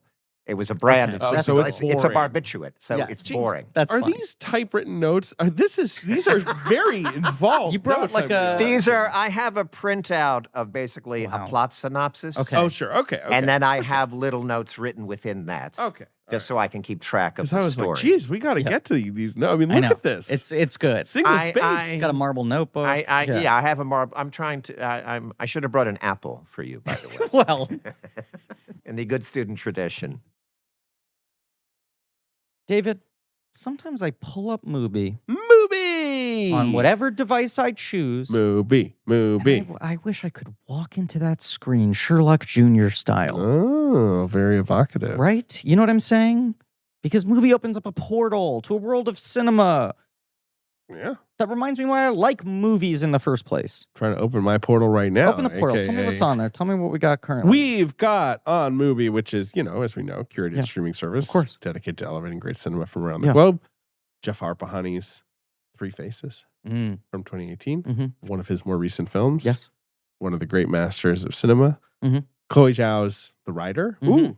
Haneke's The White Ribbon. Haven't seen that since it came out. No. Been thinking of revisiting it. Palme d'Or winner, of course. Not an easy watch. Not a cheerful one, no. But I'll say this, one of the best photographed movies ever. Looks incredible. Very true. Yeah. Lars von Trier's The Boss of It All is on there. His March comedy. Madness loser, yes. Yeah. His recent-ish comedy. Yeah. David, here's a question. Sure. Is there a way to toggle and see what Mubi currently has in terms of silent films? Because some of our listeners might be sort of now open to silent films for the first time in their life. But how do I find that? I don't know. I asked if it was possible. I didn't know. I mean, I put silent into the search bar, but it didn't work. Any movie can be silent if you mute it. Well, that's true. That's a very creative attitude, Ben. And that's how people who make sound films want people to think about it. It's just you can watch this one silent if you really want to. Right, Ellen Burstyn style. If it's effective storytelling, you know what? You don't even need. Some people silence. Make that argument. Yeah. All it needs is a score. If it's really, really, broad, effective storytelling or whatever. And you can play the score yourself. You can pull up your own piano. That's true. Pianoforte, and play along. I will say there is a lot of good movies though, as always on movie.com. What about the podcast though? Of course, the movie has its podcast. Mm-hmm. This third season they have coming up is called Needle on the Record. It's a 6-episode mixtape for film lovers. Okay. Each episode exploring an iconic needle drop that's become part of pop culture. So, 2001: A Space Odyssey, Donnie Darko, apparently. Mad World. Ooh, Richard Kelly's on the Donnie Darko episode. I know. Got to listen to that. Make a fourth movie, Richard. Wolf of Wall Street. Well, he may be trying. Yeah. I'd love I'm to not shaming him. I'm just saying we're all waiting. Yeah. So you can listen and follow wherever you get your podcasts for that. And of course, you can try Mubi free for 30 days at mubi.com/blank check. That's mubi.com/blank check. Blank check. For a whole month of great cinema for free. Mubi.com. Don't mind if I do. You have this great double exposure of him waking up out of the dream, and he's sort of this astral projection version of himself, right? That they see through like a ghost or a dream figure. My beloved Corridor Crew YouTube channel did a video fairly recently where they went through this movie specifically and talked about 3 of the sequences. And they were more stumped trying to figure out the special effects of Sherlock Jr. than most modern movies. They hold up big time. I watched this when I was watching this with my son. He loved it, and at one point he said, we're like, oh, this movie's, it's 24, it's 100 years old. Yes. And he said, if I was watching this 100 years ago, I would have been flabbergasted. That's how he put it. Insane. But people are still flabbergasted. Right. They did it essentially just by building a set of the film. Yes. And lighting it so differently that it looks like it is not a set. It looks great. Looks like it is being projected. Well, yeah, I mean, there are a couple things going on. This is the first thing, him walking into the screen. It's all a lighting effect. I'm even saying before that, when he wakes up and the spirit body comes out, basically in like a proto green screen way, I'm getting wrong which way it would have been. They shot, I think, the ghost part first on the set in the right positions, but they covered everything in the set with black velvet. Yeah, that's what they did for what's the short where he plays all the Playhouse. The Playhouse as well. They would do that where they had to mathematically they had to use surveyor's tools and all that. Shout out to his long-term DP, who was named Elgin Leslie, who shot this and the Navigator and the bulk of his shorts and most of his features of this era. Visual and I know they had a very collaborative relationship. Right. And Elgin Leslie was really into working with Buster to figure out how to do this stuff. But you have this thing that's just like such a simple theatrical technique of, as you said, you just build the set behind the proscenium of the movie theater in this wide shot, light it differently so it doesn't look like it's a deepened part of the same image. It looks like it's a projected flat image, right? And you're watching him walk up the aisle and you go, when are they going to cut? When does this fall apart? And he just steps casually into the screen and it feels like a miracle. and you're like, what a beautiful poetic moment. And then the first fucking cut happens. Well, no, first they knock him out. Oh, right. Back into the audience. Oh, yeah, they toss him out of the movie. And then you cut to him sleeping, but then we're back to him trying to get back in again. Like, it's very funny that him walking into the screen is this sort of magical cinema moment that's gets immediately put in deflated. Oscar montages and all that. His ghost self sees that the movie is transforming. Yes. And then one of my favorite little throwbacks, the transparent ghost taps Sleeping Buster on the shoulder. Right, like, get a load of this. Yeah. And then also when the ghost leaves, the ghost then grabs his ghost hat, which is hanging next to Keaton's actual hat. But no, the thing that's crazy, right, is he gets kicked out of the movie, and then the movie changes, like, it cuts to a door. Right. And then he runs back in. Yes. And, that's his way into the, and then of course. And then the first great mindfuck sequence. Right. Where the environment, there are a series of cuts. Yes. But Buster has not acclimated himself to filmic reality yet. No. So Buster still exists in our temporal, linear world. Yes. But he is now in film world where environments can change in a second. He is immune to edits. So regardless of where he is spatially, in time, when it cuts to a different shot, a different location, a different angle, he will be in the same position of the frame, even if now that suddenly places him at the edge of a cliff or sitting down on nothing. And then he's on a cliff, and then he's in the ocean. He's going through the wormhole, and it's uncomfortable for him. And some of these are sets, and some of them are clearly like real, like, he's out in the streets with cars whizzing by, and he's actually out in the real Elgin cliff. Leslie set it up very, very rigorously. You have to. So he's always in the right position.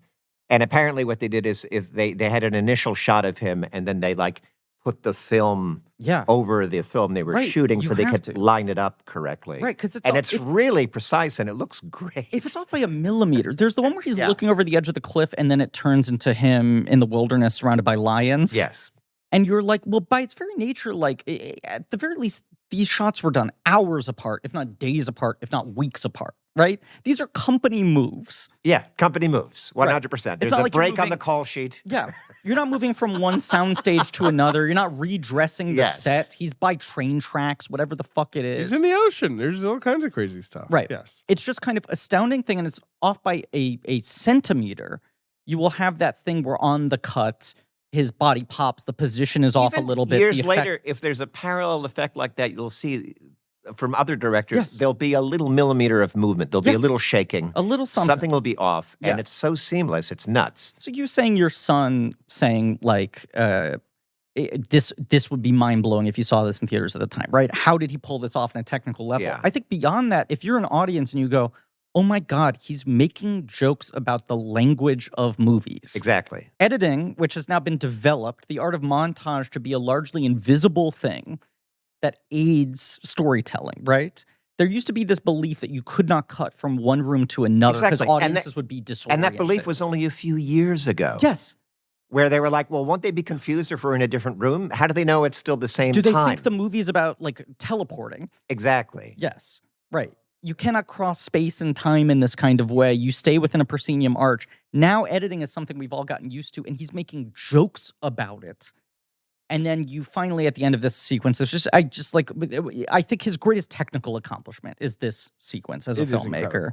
And it's also very funny. Yes. I just giggle at every, But it's also, it's him awkwardly making his way through this portal so he can now enter the film and acclimate. And then we find the reality. Elegant. Yeah, because so it's him going through hyperspace or whatever. He so rarely does camera moves. But at the end of this sequence, it cuts back to the other two characters in the movie, and the camera slowly tracks in. Yes. And the frame, the masking of the theater screen goes away, and now we're just in the movie. Now we're in it with him. Yes. Now, I do want to say, whatever's happening in the movie, where they're cutting to all of these different locations, I don't know if that... The movie's poorly made. Look, I don't know if that lines up. That it is weird that the movie pauses its Victorian, melodrama to be a bunch of scenes, It becomes a newsreel. The cliffs, the ocean. Maybe it's where they want to go on their honeymoon, perhaps? I think it's just that he is a foreign element, and the film is trying to reject him. It's like antibodies. It's Duck Amuck. It's Bugs Bunny fucking with Daffy Duck. Yes, and because redrawing the world because around basically the film is now compromised because a man who obeys linear time is in a movie. And, he can't exist there. So the film is kind of it's kind of tilting like a pinball machine. It's transformed. So the people within it have changed. All that. And it's a science fiction. It's a portal to another reality. That's the ultimate expression of the key Buster tension of a man against modernity. Right. Yes. Anyway, then two guys try and blow him up with a pool ball. I mean, they build just this like incredible like fucking 13 dead end drive. How many booby traps can we place? A very booby trapped house. But the pool thing is so funny. And the first use, by the way, of what I may refer to as Chekhov's billiard ball. Yes. Because it is later brought up again. And I do like that we get to see they test one, they throw it at a tree, it blows it up. Right. Yeah. Very good explosion. Right. And then you just have a whole sequence of him being the greatest pool player of all time, potting every single ball except for the 13. Kind of like tosses it up and like catches it, and the butlers clearly like don't even fucking play around. This thing is so volatile. And do not touch it unless you intend. All these vaudeville guys really know how to play pool because W.C. Fields also had a bit in his act where he did eccentric pool, and he does them in some films. But the pool stuff is incredible, insane. I also love that he's doing this incredible pool stuff, and then we'll occasionally cut to the guys who are like hiding because they think, and the butler will just be like, and the great thing is stuff. He kind of does the butler this is also one of the benefits of it being silent and not using title cards. Is the butler is describing with gestures what he's doing. Right, it went over and he's gesturing with his hand, and it's the expressionistic silent acting that you were talking about, which is contrary to Keaton, but it's perfect and it's much funnier. Well, especially because these guys are saying and their dopes were against them. You know, like it's funny that they're being routed here. But it also becomes a sub game, right? Where the main game you're playing is look at what he's queuing up. In what possible way could he possibly avoid hitting the explosive ball in this scenario? And then the ball defies physics and jumps over it, leapfrogs that one thing. Every other ball goes into a pocket other than that one. So you're watching, first of all, with the tension of how does he somehow avoid the explosion? And then the second that's done, there's the added comedic tension of, and how the fuck is this butler going to explain what just physically happened? Right. Every time the trick gets more complicated, the funnier it is to see the guy struggle to, like, with his hands gesticulate through it. Yeah, and the bomb ball just frozen on the table. Yes. And the other ball grazing by it and never hitting it. Yeah. By the way, I just want to say that when he first enters as Sherlock Jr., it's, again, a wonderfully subtle transformation because in a very subtle way, Buster is now a different character and has a completely different energy. And he's trying to play high status now. He's wearing a top hat, he's very well dressed, but also his body language and just his energy is just a little different. Just sort of walking in and taking off the gloves. There's a quiet confidence and even a kind of cockiness that, again, is very subtle. He's sort of eyeballing them. After this sequence. Yes. There is the very funny title card that by the next day, the mastermind had completely solved the mystery with the exception of locating the pearls and finding the thief. So the movie is still undercutting him. Right. But a great joke. And also, like, once again, a joke that only can be made through text rather than using text very as much a crutch for visual it's a very nice stress reliever for the audience after the whole, is Buster about to blow up? Let's also say in this billiard ball situation, they set up the billiard ball. They also set up this axe that is rigged to fall down when you sit in the one chair and the poison in the shot glass, right? Yes, so you're like, these guys are overdoing it. Why do you need 3 different ways to kill him? It's unkillable. Yes, but he's unkillable, right? And the more they almost keep on sitting down, switching the glasses. It just builds so perfectly. Yes, we got to keep moving here. Yes. Okay, so there's the car sequence. Is the next thing with Gillette, right? This is where they're going to kill him in the car, basically, right? That's the Gillette, his manservant, who's the guy who's always gonna. He's ever ready. He's a gem. He's gonna give you a close shave. He's got 5 blades. Yes. Whatever else, he's the best the man can get. But Gillette's his guardian angel, who sort of finds a way to keep him out of. Sure, he's his. And Gillette also consistently outwits Buster. There's a running gag where Gillette's in disguise, and Buster keeps not recognizing. It allows Buster to win in the movie without making him too aware of his surroundings, because you still do want the constant kind of obliviousness. There's also when they go to. There's the sort of. Tough guy hideout, right? Yes. This like goon shack, yes, where the Sheik goes, his muscle men. This one guy has the most incredible fucking face in the world. He looks like a freeze frame of a man being punched in the nose. Like his nose is all the way over on one side of his face. Right. That's probably how he looked like. Yeah, that. he probably broke his nose a few too many times. Why does he jump through the person who's dressed like an old lady again? Why because does that he's happen? There's no other choice. There's He's two back up reasons. against the wall. One Right. is it was a bit that Keaton saw in vaudeville. Right, it's That's a a classic magic vaudeville bit. bit. Yeah. Right. Yeah. And so he just wants to do that bit, but there's a logic to it because he's in a. It's a way movie. to He escape, can break and reality. he is now he is acclimated to the magic of film world, and now Well, it's he can also- do anything. You can see the Matrix code. It's Gillette too. Like Gillette is so all powerful that he can transform space and time in order to help. Exactly. You know, because it is Gillette in disguise as the old lady. Yes. Yes. And that's who he Yes. jumps through. And then That's he an press the whole astonishing. way. Also, I remember seeing that with an audience. Yes. I think I first saw this probably in the 90s. Film Forum had a Keaton retrospective that I vividly remember seeing The Navigator there. Yes. Ooh. But I know I saw this, and that really is a what the fuck moment when you see it with an audience. Well, When you jump especially through the 'cause, guy. you do don't- not see it coming. Yeah, right. You're not like, oh, I get it. He's going to jump through the guy's stomach, like through a wall. Like, No, right. You see a guy dressed up as an old lady holding open a suitcase selling ties, Yes. neckties. Yes, she's got a She's sales back up thing. against a fence. He's in a corner. The guys have him like cornered. And he jumps through the suitcase into her belly. The suitcase He goes vanishes, through a wall. and then the Right. old lady Right. Walks away. The man in the disguise, You then don't walks see him. away from the wall. Yes. Right. Then the old lady walks away. Right. Yes. And Yes. she's doing a like, Buster's gone. Yes. following that is the sort of, breakneck car sequence where he's like mounted to this vehicle. Well, you have the sort of moment where the Sheik kind of like fesses up, but doesn't believe that Buster's ever going to do anything about it. Right. You know, which has the gag where Buster jumps through the window and suddenly that transforms into a new old lady. This is before that. Sorry. Right. But sure. Yes. I mean, Yes. what I remember mostly is just, him riding the car Yes. into the barn, bursting through the wall, kicking the Sheik through.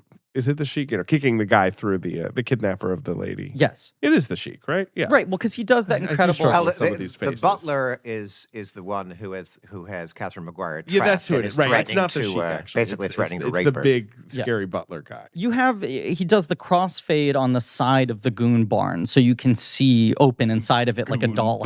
barn, listen to What us. better way to describe No, it? I No, love it's it. a bro hut. They have like pictures of fighters on the Yes. walls. It's like a celebration of guy culture. Yes. Yes. Right. It's a man cave. It's a man It's a cave, man exactly. It's a movie about fuckboys and man caves. But so you can see these seamless Buster jumping in and out of the window and the car crashing through and all that sort of stuff. But then you get to the bicycle sequence. The motorcycle. Yes. Yes, that's what I was talking about. Yeah. Yeah. Which is very thrilling. Gillette shows up in disguise again. Keaton is alarmed, and Gillette yet again says, "It's me. Yes. Get on." Keaton sits on the handlebars of this motorbike, and then as soon as they zoom off, Gillette falls off. There's also the bit where he thinks Gillette is like a cop pulling him over. At first he right? does. But Yes. it's 5 Yeah. solid minutes of him mounted Yes. to this bike, sitting Yes. on the handlebars. It has no driver. Narrowly avoiding death. And these crazy and the camera boy is mounted not shots. aware. Yeah. Is not aware that Gillette has fallen off. And- And by and- the way, in the yeah. shot where Gillette falls off, it's from the back, and it's actually Keaton falling off. So Keaton did the stunt for the actor who played Gillette. Oh my God. It's also just it's Wile E. Coyote logic that's like he can run off the edge of the cliff, Yes. but until the moment where he looks down, Right. he stays up in the air. And now it's a very long, mind-blowing sequence of him sitting on the handlebars of a motorbike that the character doesn't realize is not being driven. And he kind of keeps yelling over his shoulder, Yeah. like, "Hey, watch out! Hey, You're gonna be get careful." us killed." The Yeah. fact that there's the car that he looks like he's gonna crash into, but then the car turns out to be like elevated, like he goes yes. under it. And it's a Yes. combination of actual shots of Buster Keaton Mhm. driving Harassing. a motorbike, Making it by look like sitting he's on the not. handlebars. Yes. And then, which it's very important to Keaton in his films to like show stuff that's actually happening. Yeah. But there are some optical effects in that and process shots. Yeah. Oh, so but he's a liar. Okay, well, I Well, don't watch these movies anymore. who among us? But it's all very, very seamless, and it's also wonderfully edited because the rhythm of that sequence is just hilarious. That's what ends with him bursting in, kicking the guy through the barn. Right. That's and then they end get in the that. car. He lands perfectly, and the car goes in the water. I know. We got a second movie to talk about. We do, and it's 4:45. I just need to call out Thomas Murphy's Stag Party. Ah, yes. In the middle of another more bro-y culture he keeps in this film. I just think it's so funny because you keep on cutting to here's the new setup. You see him in frame. Here are a bunch of guys shoveling dirt. They're all going to throw it in his face. Here are 3 cars. And they're all going to narrowly miss him. And that just hard cuts to a bunch of men with a rope and a sign that says Thomas Murphy's Stag They're having Party. a tug of war. And they're having a tug of war. And Buster's nowhere to be seen. And you just immediately know he's going to run through these guys. And now he's going to have a chain of men on a rope. Right. It's like dragging behind him. They're getting ready to do a tug of war. Right. Yeah. It just occurred to me that this looks like a terrible the bicycle party. Chinese dragon sequence in What's Up, Doc is Yes. a complete homage to this sequence. Yes. One of Ben's favorite movies. Yeah. Ben loves it. I do. Saw it when it premiered at Radio City Music Hall in the early 70s. Really? Hey. Loved it. You must have been very young. Right? I was like 9 years old or something. Yeah. Oh, what's up, Doc? Yes, right. But yes, he does drag some boys into a river. Some tough boys. Yeah, his Some car stag turns boys. into like a boat. But then yes, Eventually, after he gets the girl, then they're Yes. in the car turns into a boat almost immediately. Yeah. And they Hence sail signaling. down the river. Yes. And he sort of turns like the roof of the car into a sail, which is funny. Yeah. And that's when he wakes up. And, That's when he wakes up. And does the he movie do is his basically done. He's Like, got his whole thing figured out. Right. He Yeah, then shows he's up back proud. with the girl, and she realizes he's innocent. Mhm. And then the very funny. Well, she shows up in the theater, the projection booth. Yes, Right. yes. She's yes, resolved and the she's whole like, movie. I figured it all out. And then It's the fine, melodrama is back on. The original film is back on, and Buster then takes his cues from the movie. He sees the guy in the movie Pats hold her the girl's hand. Yes. He takes the girl's hand. The guy in the movie gives the girl a genuine romantic kiss. Buster gets her a little peck of a kiss. Well, it's just such a funny comedic build of like he's there and he's like stumped. He doesn't know what to do. He catches the movie out of the corner of his eye. He looks over. He's like, "Let me copy the movies." Right. I've been living this fancy life in the movies, and he copies the move, and it feels like okay, he's in the moment, he's present, and then he like panicked, looks over and there are again these to the quick, screen. the funniest part are his quick little checks in Right. when he checks in on the screen in And it's a between beautiful each shot. moment. Like Beautiful. them in this square, booth. Right. And then But the it's movie. like, do I have anything on my person that can function as a ring? That's what just happened in the movie. Exactly. And then there's a cut in the film. Yes. And the couple are now with 2 twin babies. Yes. That the father is dandling, I believe is the verb, on his knees. And Buster looks terrified and has no idea how Buster to do the looks next part. and is confused and scratches his head. Now, my question, it's a great joke. Yes. Now, my question for you is, I have my own take on this. Yes. What's going on there? Your question is, does he not know how babies are made? Exactly. Or yes. does he not know how to do it at the speed that Yeah, I the think movie Is he presented it? sexually naive No, I like think it's Jim the latter. Carrey at the end of Dumb and Dumber? Right. Where he has a childlike innocence, so he is not drawn towards sexual situations? My if I may be permitted No, a comparison? of course. Or is something else going on? My- You are permitted. You are permitted. One comparison pass for you, Yes, if absolutely. you wish. But no, I Hand think it it's out more and that cash he's in like, well, where am I immediately. supposed to get a baby? I think Right. that's the gag. Every other thing he's been able to copy in real time, even something like a ring that felt like a bridge too far, he found something in his pocket that he could hand to her, right? But the baby thing, it's like, well, then I can't do this right now. Exactly. This is gonna I take agree. 9 months. And it's kind of a callback to The fastest. to the portal Yes. when he's back in linear time. Yes. And he can't just jump cut to Right. I have a baby. And also I think contrary to him being sexually naive, I think there's also a joke where he's like, wait, I don't get to fuck her? I mean, Right. I just suddenly Right, have the a movie- baby. Right. It's sort of a joke about you don't get to see that in a movie. Right, yeah. You just cut to the babies. Right. Yeah. That makes sense too. Right. Yeah, and I think So- that's the thing. I think aside from the fact that it's just like his tightest film, Yes. it has I the most really do consistent think laughs. This is the proper length for these movies. 40 It's to perfect. 50 minutes is really Oh. where they should be. And you And the watch it, you ones go that are like, 75, they you get a little- They feel a little. And I Sad. agree with you guys. I think Yeah. it's a perfect movie. Yeah. And and it's it's perfect the marker. movie about the movies. It is, I think, still so insightful on like our relationship to the movies. Us looking to these screens as 100%. projections of ourselves, aspirational, sometimes what we want to be, but also sometimes looking for them to reflect back what we're struggling with in our lives to make sense of our own inner dramas, you know? sometimes only losing yourself on a big screen in another story is the thing that makes you figure out your own shit. We'll play the box office game, but a couple things, right? The pool table, obviously very hard to do. Yeah. They were working for an hour. They were like, we don't know how to figure this out. And Buster said, it can be done. Give me 15 minutes with those stupid goddamn balls. He coated the balls with chalk and would just like figured it out like within a day how to do it all. Yeah. And was just like, camera, move it here. We'll do that. Doing that kind of stuff. Now, wait, are we playing 2 box office we games? Are. Because there are 2 films? Oh, we certainly are. Holy moly. But of course, the thing about this movie that is the strangest thing is that it was not that successful. Not kind of a flop. It was his first bump as a feature filmmaker, basically. Yeah. And the one after this, which we will be talking about next, which I think we all agree is not as transcendent. No, is more was very a popular. fun movie. Right, Huge. but this film was, just kind of did okay. Sometimes you can't see the forest for the trees Did when well you're with there critics. at the time. Yeah. So I'm not seeing it in But I think the everyone's like, list. he got a little too complicated. All he needs is a girl in a boat. Put him on a movie where he just does different gags in a boat. Sherlock Jr. has multiple temporalities going on, alternate states of reality. It's making meta jokes about film language. It's got some razor puns.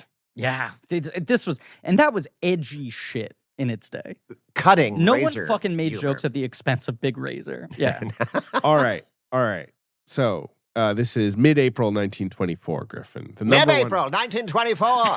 April 23rd, 1924. Let's look at the box office. All right, so the first film, and these box office games are fun to do. We should get you to do a voiceover as the announcer of the box office game. The to box introduce office segment game. every time. Yeah. I gotta have a name for my character. This is Benedict Groom speaking. Boffo. I feel like Boffo should be in there somewhere. All right, I'm sorry. Benedict Boffo Groom. Yeah. Thomas Megan is in this film. We've mentioned him in other box office games, I think, in future Thomas episodes. Megan. But he would play, he was a popular leading man of the time. This is a romantic comedy. Okay. And now this is 1924. 1924. Thomas Megan is in a Thomas- romantic comedy. Yes, with Virginia Valley. Is it Virginia Valley. What Happens in Vegas? Yes, that's what it's called. No, it's called. I'm gonna guess. Oh, it's called Peggle My Heart. It is called The Confidence Man. I like your title better. Ooh. Well, Peggle My Heart was a play like in old-timey times. Number 2 at the box And office. so the Confidence Man. So I'm going to guess he's a Vince Vaughn type rogue. Oh, and at sure. the end of the movie, he finds love, and he sort of moves on a little bit from I his think roguish ways. You essentially nailed it. That's- Yes, he is some that's- sort of a con man who eventually goes straight with When the he help finds of a good criminal. woman. Confidence Man. Love Now- it. It's an age-old concept Yeah. that still works. Number 2 is a silent comedy starring one of Keaton's Chaplin or Lloyd? contemporaries, Harold Lloyd. Yes. It is one of the best known, I think. Is this one Safety Last? No, Is it Speedy? no, The Freshman. no. I think that one came up on a different did. box office. Yeah. He's playing a bit of a dweeb or an awkward boy. It's not Grandma's Boy? No, I didn't know he did one called Grandma's Yeah, Boy. because I That's just really saw funny. it. It was playing film for him. How was it? Funny. No, it is called Girl Shy. Oh, sure. And the poster sees many girls and he's holding some flowers, but he's looking a little shy about it. Have not seen Girl Shy. So as opposed to a Vince Vaughn, he's more of a Michael Cera yes. motherfucker in Yeah, this one. exactly. We can relate all of them to the kings of 2009 theatrical comedy. He's archetype. There are only so many Yeah. archetypes for the movies. Number 3. I Yeah. think it's come up on prior box offices. Mm. It's a Cecil B. DeMille picture. Hello. An epic religious film. Is it original Ten Commandments? It's the original, The original. 1923 Ten Commandments. Incredible. Who are some of the actors in this? Oh, film? Theodore Roberts, Charles DeRoche, God. Estelle Taylor. Estelle Taylor. The Bush. Estelle Taylor played Estelle Miriam. Taylor.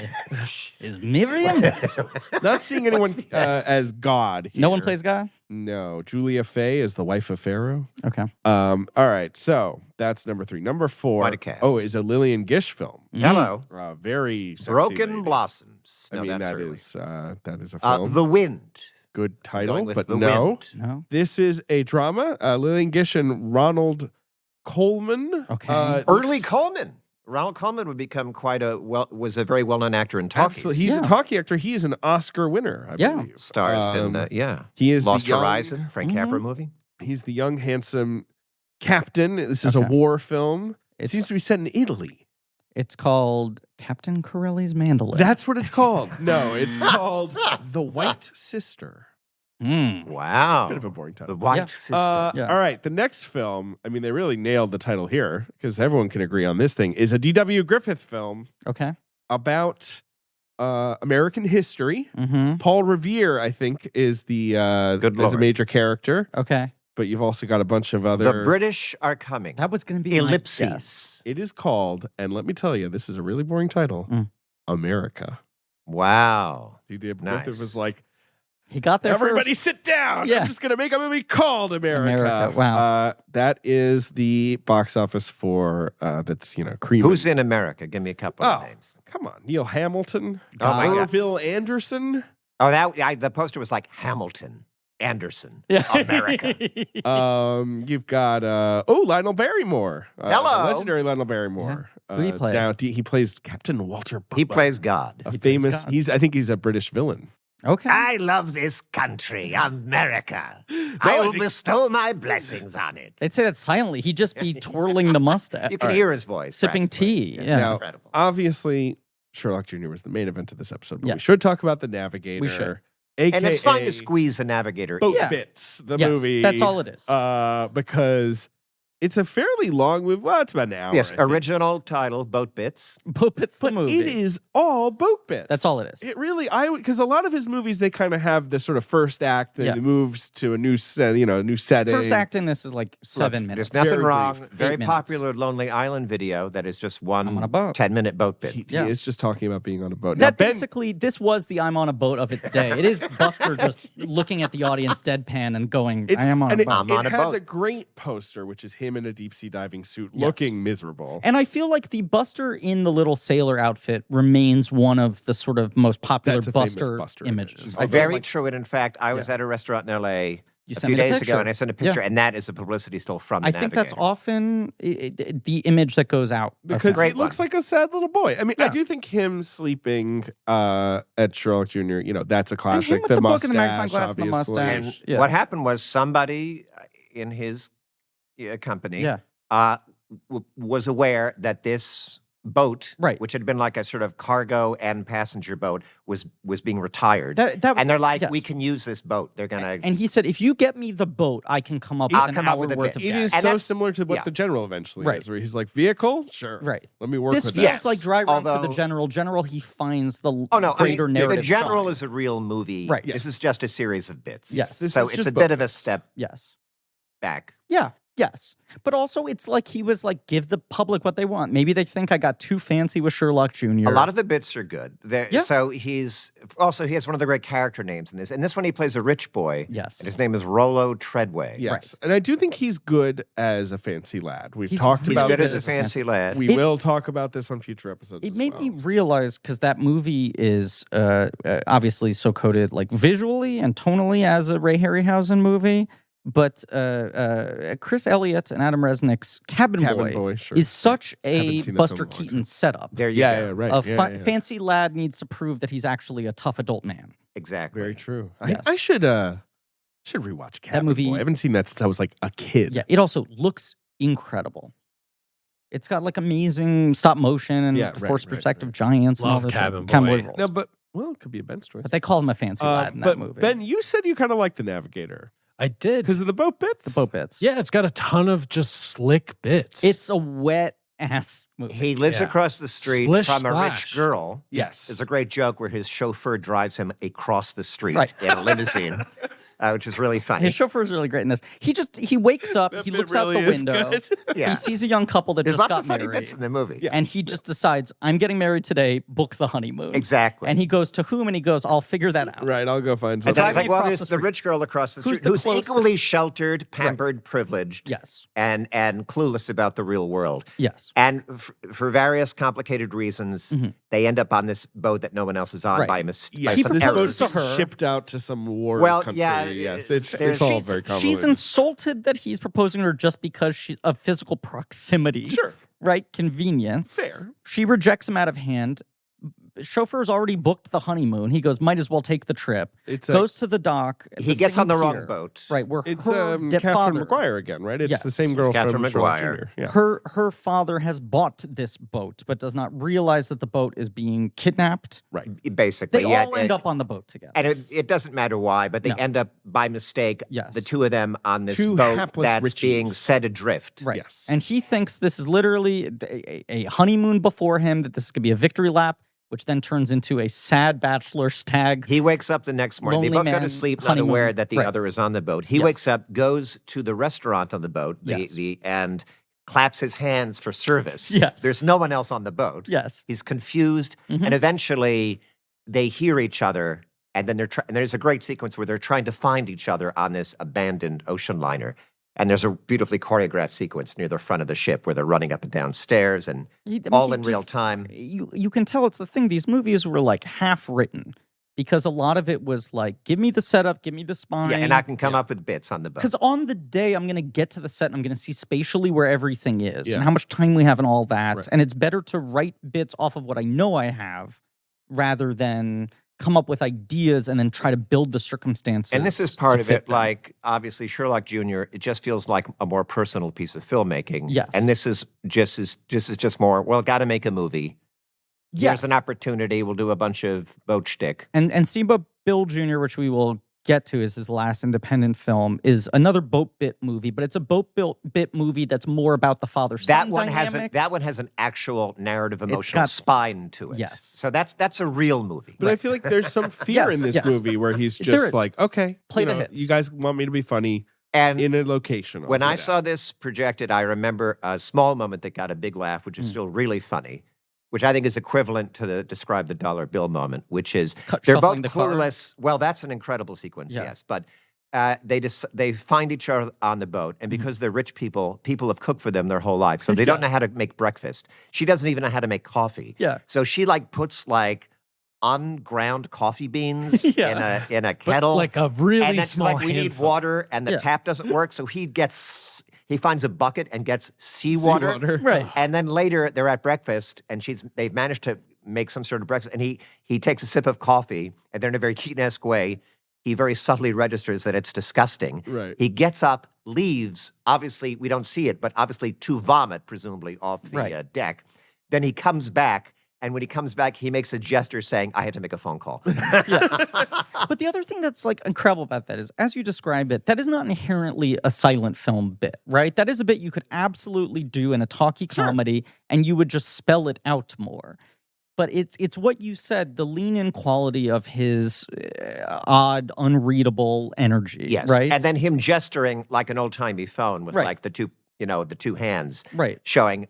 And he just goes makes the phone gesture. And I remember that getting a big laugh when I saw it projected. But there's just a specificity to these characters. And then it's now, the classic Buster setup we talk about. I need to figure out how to become a proper seafaring man. Right. I need to assume the role. I'm going to wear the outfit. I'm going to figure out how to make my way around. By the way, I just want to note, I have it in my notes here, that Catherine McGuire's father in this, Frederick Vroom, is played by an actor named Frederick Vroom. Vroom. Very good name. Fate did not make him a race car driver. I don't know why. He was a Nova Scotian film actor. That makes sense. The double O's. The Vrooms. He also might have just truly been too big for cars. There was Vrooms over there. Vroom. Yeah. Trying to do Nova Scotian. One thing about this movie that's interesting is it's co-directed by Donald Crisp. That's right, it is. A dramatic actor and director who plays Ulysses Grant in The Birth of a Nation. And he plays Roddy McDowell's dad in the great John Ford movie, How Green Was My Valley. For which he won great actor. An Academy Award. And he's incredible in that film, which is so good. And maybe Robert Altman thought it was better than Citizen Kane. I'm not sure I do, but the Oscars did, and it is a good movie. And classic Keaton shit, where Keaton hires this guy because he's been told, hire a guy, and he's like, oh, get a good dramatic guy. He'll do the story stuff, I'll do the comedy stuff. That was exactly. And then immediately Keaton's like, this guy's trying to get in on my gags, and just shuns him. Right. He's like, why do I want to fucking direct the shoe leather in a Buster Keaton movie? He said he would come over with the goddamnedest gags you ever heard in your life. That was Keaton's read on Crisp's comedy. That's a negative. We didn't want him as a gag man. Okay. Is the other thing that he says. You hear these examples. You don't want examples Buster Keaton to say to you. of like studios, networks, whatever, strategically hiring a director for a thing because they're like, well, we want them just for this one thing they're good at. Right. And hopefully they'll know their lane and will stay out of the business of everything else, especially like star vehicles like this. And inevitably, those guys come to set and are like, yeah, I want to do everything. Right. I'm not Buster deferring Keaton to movie. you.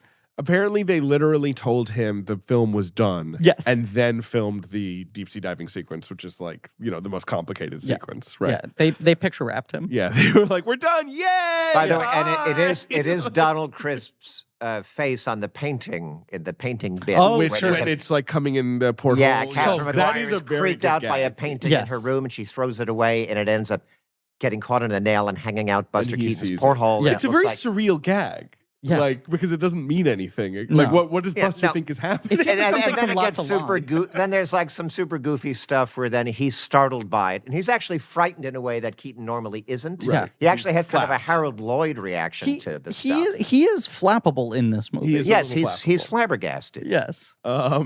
His gas. No, that is I took a flabbered. picture I took a picture of the screen of that gag because I thought it was so funny. And then he's scared and he gets covered in his sheet and he runs out and then she sees the sheet She and thinks it's a ghost. Yeah. It's all super goofy. It's not quite Keaton-esque. No. No, but thing. there is, look, once again, it's all good, but you do feel a man a little bit panicked. Yes. Yeah, It's definitely it's a one for them. And Keaton said like a lot of the gags in the film were stolen or had already been done by other companies. Like street gags. Yeah, exactly. But the thing he really, really cared about was the underwater sequence and like him being in the deep sea diving suit. He just thought that was going to be like interesting and different. I mean, it's the thing with him, which is like he is just so well honed as a performer at this time that I think he knows there's not much he can throw himself as an actor that will challenge him. Right. And you feel him trying to challenge himself as a director and in terms of conceiving scenario. I mean, we didn't talk about it in the General episode, which will come out after this. But you read about the making of the General, and he was so obsessed with like fucking. You brought it up, James, but like Kubrickian, every fucking uniform has to be period accurate. Every detail has to be right. I want this to look perfect. And people are like, it's a comedy. It doesn't matter. And he's like, no, it matters. No, yeah. And I'm trying to push myself as a director. And he does. And the General's great, but it doesn't lead as a comedy. It looks like comedy is part of his vocabulary, but it's a very different kind of He film. doesn't belong in this movie. Now, this is his most successful film, at least at this moment. And he referred to it as his favorite film often, I think partly because it was such a hit. This also has a great title card at one point, which I love because the joke is completely obscure. And I looked it up. Okay. But it's when he first decides to go on the boat anyway. Without her, he's going to go to Honolulu by himself. Right. He proposed, he was rejected, but he got the tickets. Yeah. So he's going to go to Honolulu. And then there's a title card that says, going on a honeymoon without a bride is like singing the words of Kiss Me Again to the music of Alice, Where Art Thou? Which I'm sure in 24 Yeah. Wait, you fucking didn't get killed that? them. I was laughing. Yeah. I understand both of those reference points. So, Exactly. and how silly they would be together. Yeah, But exactly. I love all how those things you obscure. said. I love how obscure that is. Of course. Yes. And then So I what looked does it up, mean? and Kiss Me Again is an up-tempo, like, waltz. That I can imagine. About I can love, basically picture what that written sounds by like. Victor Herbert. And as you might imagine, Alice, Where Art Thou is a slow tempo, kind of plaintive, sad song. I love that it's a tempo joke. It's mixing a ballad with it's kind of like saying, so in the remake, we would say, going on a honeymoon without a bride is like singing the words to Friday I'm in Love to the tune of Something in the Way by Nirvana. Sure. Very well done. If I may translate that to beautiful modern audiences. translation. Yeah. In a very Gen X translation there. Anyway, this movie goes into one of his most extended racist sequences. Yes, there's the whole finale. Yes, there's an island of I literally cannibals. blocked this out. Right, this is also why this movie left a bad taste in my mouth. Absolutely. Even though it doesn't really, nothing really happens on this island, but there, it is. Also, like Sherlock Jr., back 20 45 minutes. perfect minutes, Yeah. right? And then at minute 45 of this, it's like, here's our final act. It's 20 minutes of old school white panic racism. At best, you have a couple of days' work for like 30 Yes. Well, for a number of black actors, and perhaps some. It's this odd thing where it feels like the main tribesman is a white actor. Well, the chief guy is actually named Noble Johnson, who was an African American actor who also plays the chief in King Kong. He had a corner on chief roles, but had a very long career and was actually a very well-known producer who produced films for black audiences. So he was a real actor with a real career. But again, it's 1924. It's like his agent's like, you're a cannibal. They're going to put makeup on you, and he's like, all right, where's it shoot? Monterey. Great, I'll spend a day in Monterey. The last 20 minutes are just them panicked that they're going to be eaten. Yeah. Yes. By the way, this sequence is where Keaton's timelessness falls to the ground. Yes. This and movie shatters into a million feel very modern. Yes. I mean, it feels very 1920s, obviously, like in very silent film, and it's also just not as funny, just because just the physical gags are boring at that point, and I don't know. Like I definitely had lost steam. Yeah, and I think the underwater stuff is probably impressive to look at. It looks good, but it's just kind of cute. Yes. And it's funny because Keaton says that there's a gag where a swordfish comes up to him and then he has a sword fight with the swordfish. Right. But then he said there was another gag that he cut where he put a starfish on like a badge and then traffic directed schools of that's funny. Fish, which I would imagine they were Steve Zissou type fish going through. But I'm sure that's a cartoon logic and then thing for oddly, he was like, it's too cartoony. Yes. He's like, well, when they previewed it, and he was like, the audience didn't laugh because they were caught up in the story, which is funny because this movie.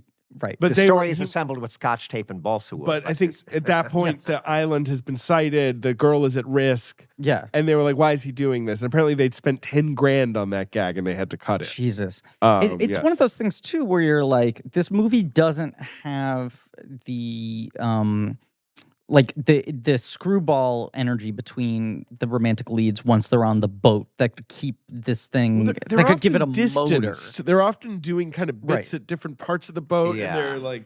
But ideally, a movie like this, you want some His Girl Friday energy where they're bickering until they realize they're in love. And instead, it's just them both trying to survive the boat. And I mean, Catherine Maguire does what she can, especially in the beginning. And she is good, and she has a different energy from Sherlock Jr. She's playing the haughty thing. Yes. She's playing more of an upper-class girl, and you can see it in her subtle performance.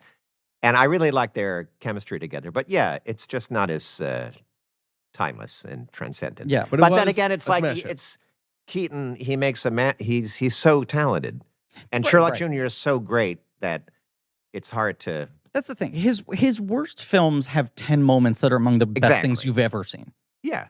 In one way or another. There's a quote from, and even like you read like the Variety review from the time is sort of like, like all the best bits are in the trailer. Like it's got that kind of energy. In the 20s. Buster Keaton's comedy is spotty. That is to say, it's both commonplace and novel, with the latter sufficient to make the picture a laugh getter. Not boffo, but spotto. Yes, a little spotto.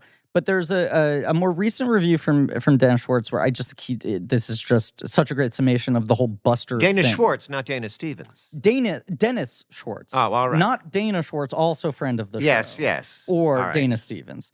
But this Dennis Schwartz said it proved to be Keaton's biggest commercial success because its theme of civilized man versus the machine, seen as making life difficult for modern man because we have become so dependent on it and it's not always reliable, was never used more effectively in cinema. I do think that speaks to why this was probably such a big hit. It's just the cleanest kind of uncomplicated delivery system for the comedic dynamic that audiences liked most in Butzer, which is he doesn't understand how a thing works. And there's a great sequence where they finally decide to learn how to cook, and then they Pee Wee Herman at the kitchen. Yes. With all these pulleys and ropes and things. Right. Rube Goldberg things. Yeah. Yes. He adjusts the world to his reality. Yeah. I think it's funny the way it ends with the sub, that they're like, we're drowning. We're like doomed. Kind of, exactly. We're doomed. We can't escape at this point. What are we going to do? And then a sub appears.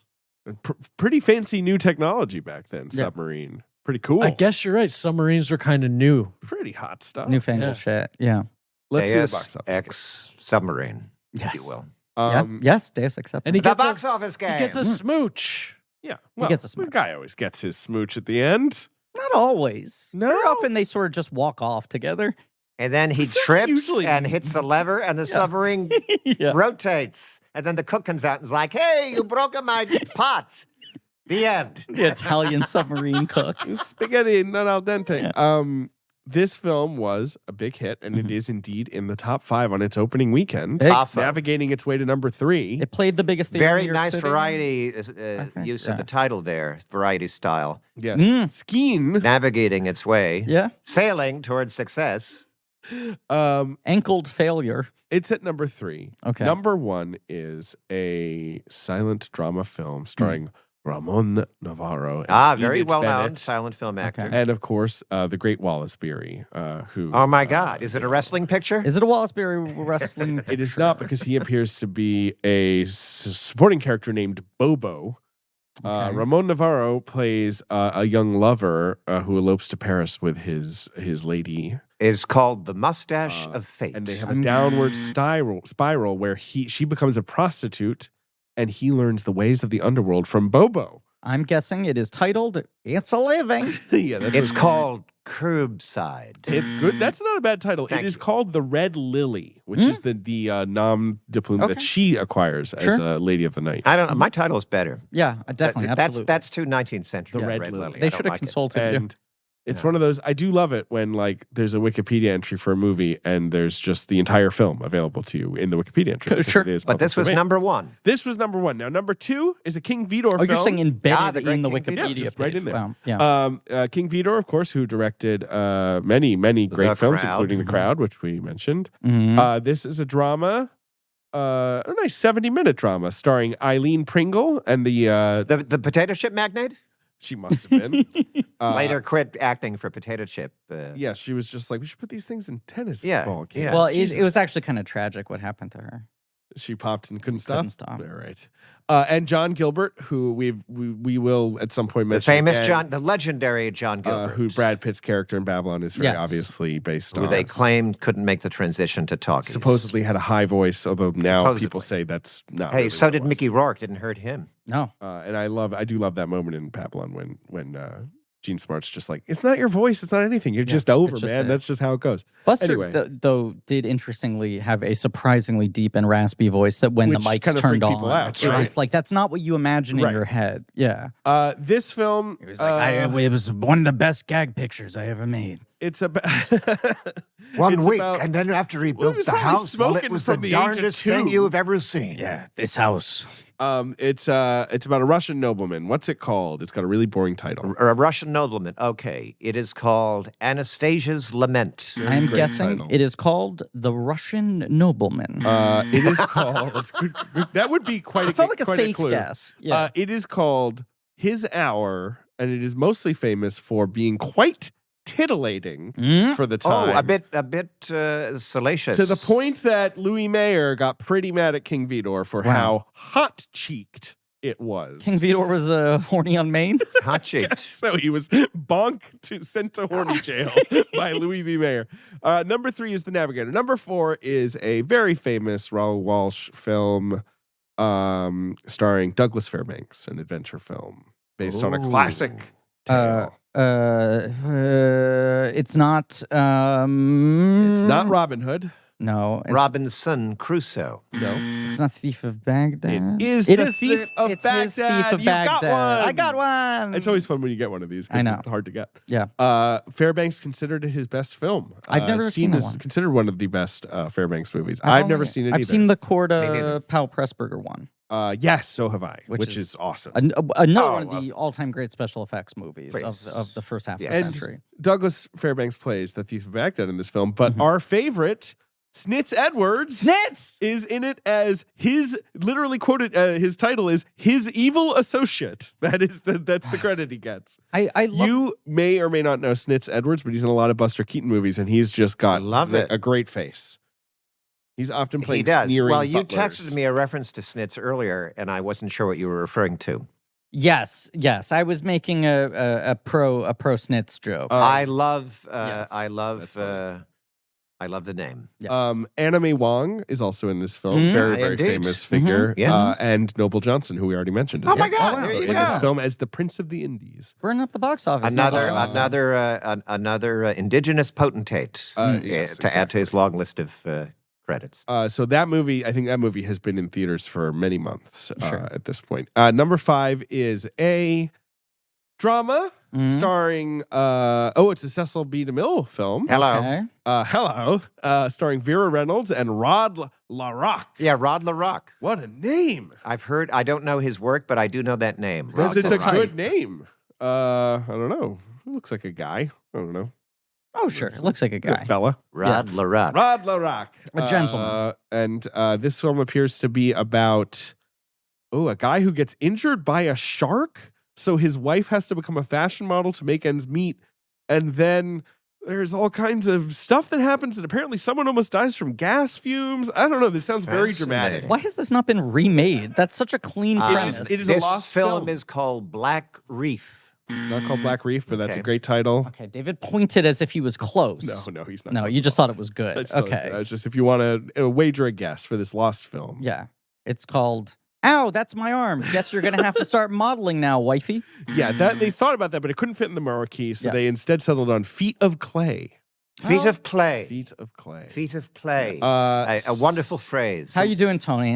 Been a real feet of clay situation, attacked by a shark. Feet of Clay. You've also got something called The Story Without a Name. Okay. Something called... They should have titled it. I mean, that's lazy. Yeah, they fucked up. Yeah, Unfinished, incomplete. Yeah. They've got a Gloria Swanson film called Her Love Story. Mm-hmm. And they've got Robert Altman's Three Women. Oh, no, this must be... Incredible. A very early Lubitsch movie called Three Women. Oh, interesting. Who's in that one? Mary McAvoy, Pauline Frederick. It's kind of pre-Lubitsch touch. I pre-musical because it's silent. Yes. I have not seen young many of the Lubitsch. Lubitsch silence. I think the it's a blind earliest spot for me. Lubitsch I've ever seen is The Smiling Lieutenant, and that does have talking in it. That one's lovely, though. It is very good. Yeah. And it has my favorite guy, Maurice Chevalier. Yeah.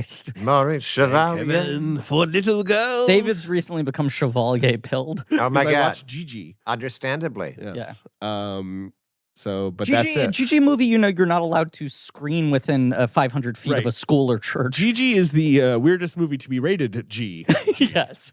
Because it is so weird.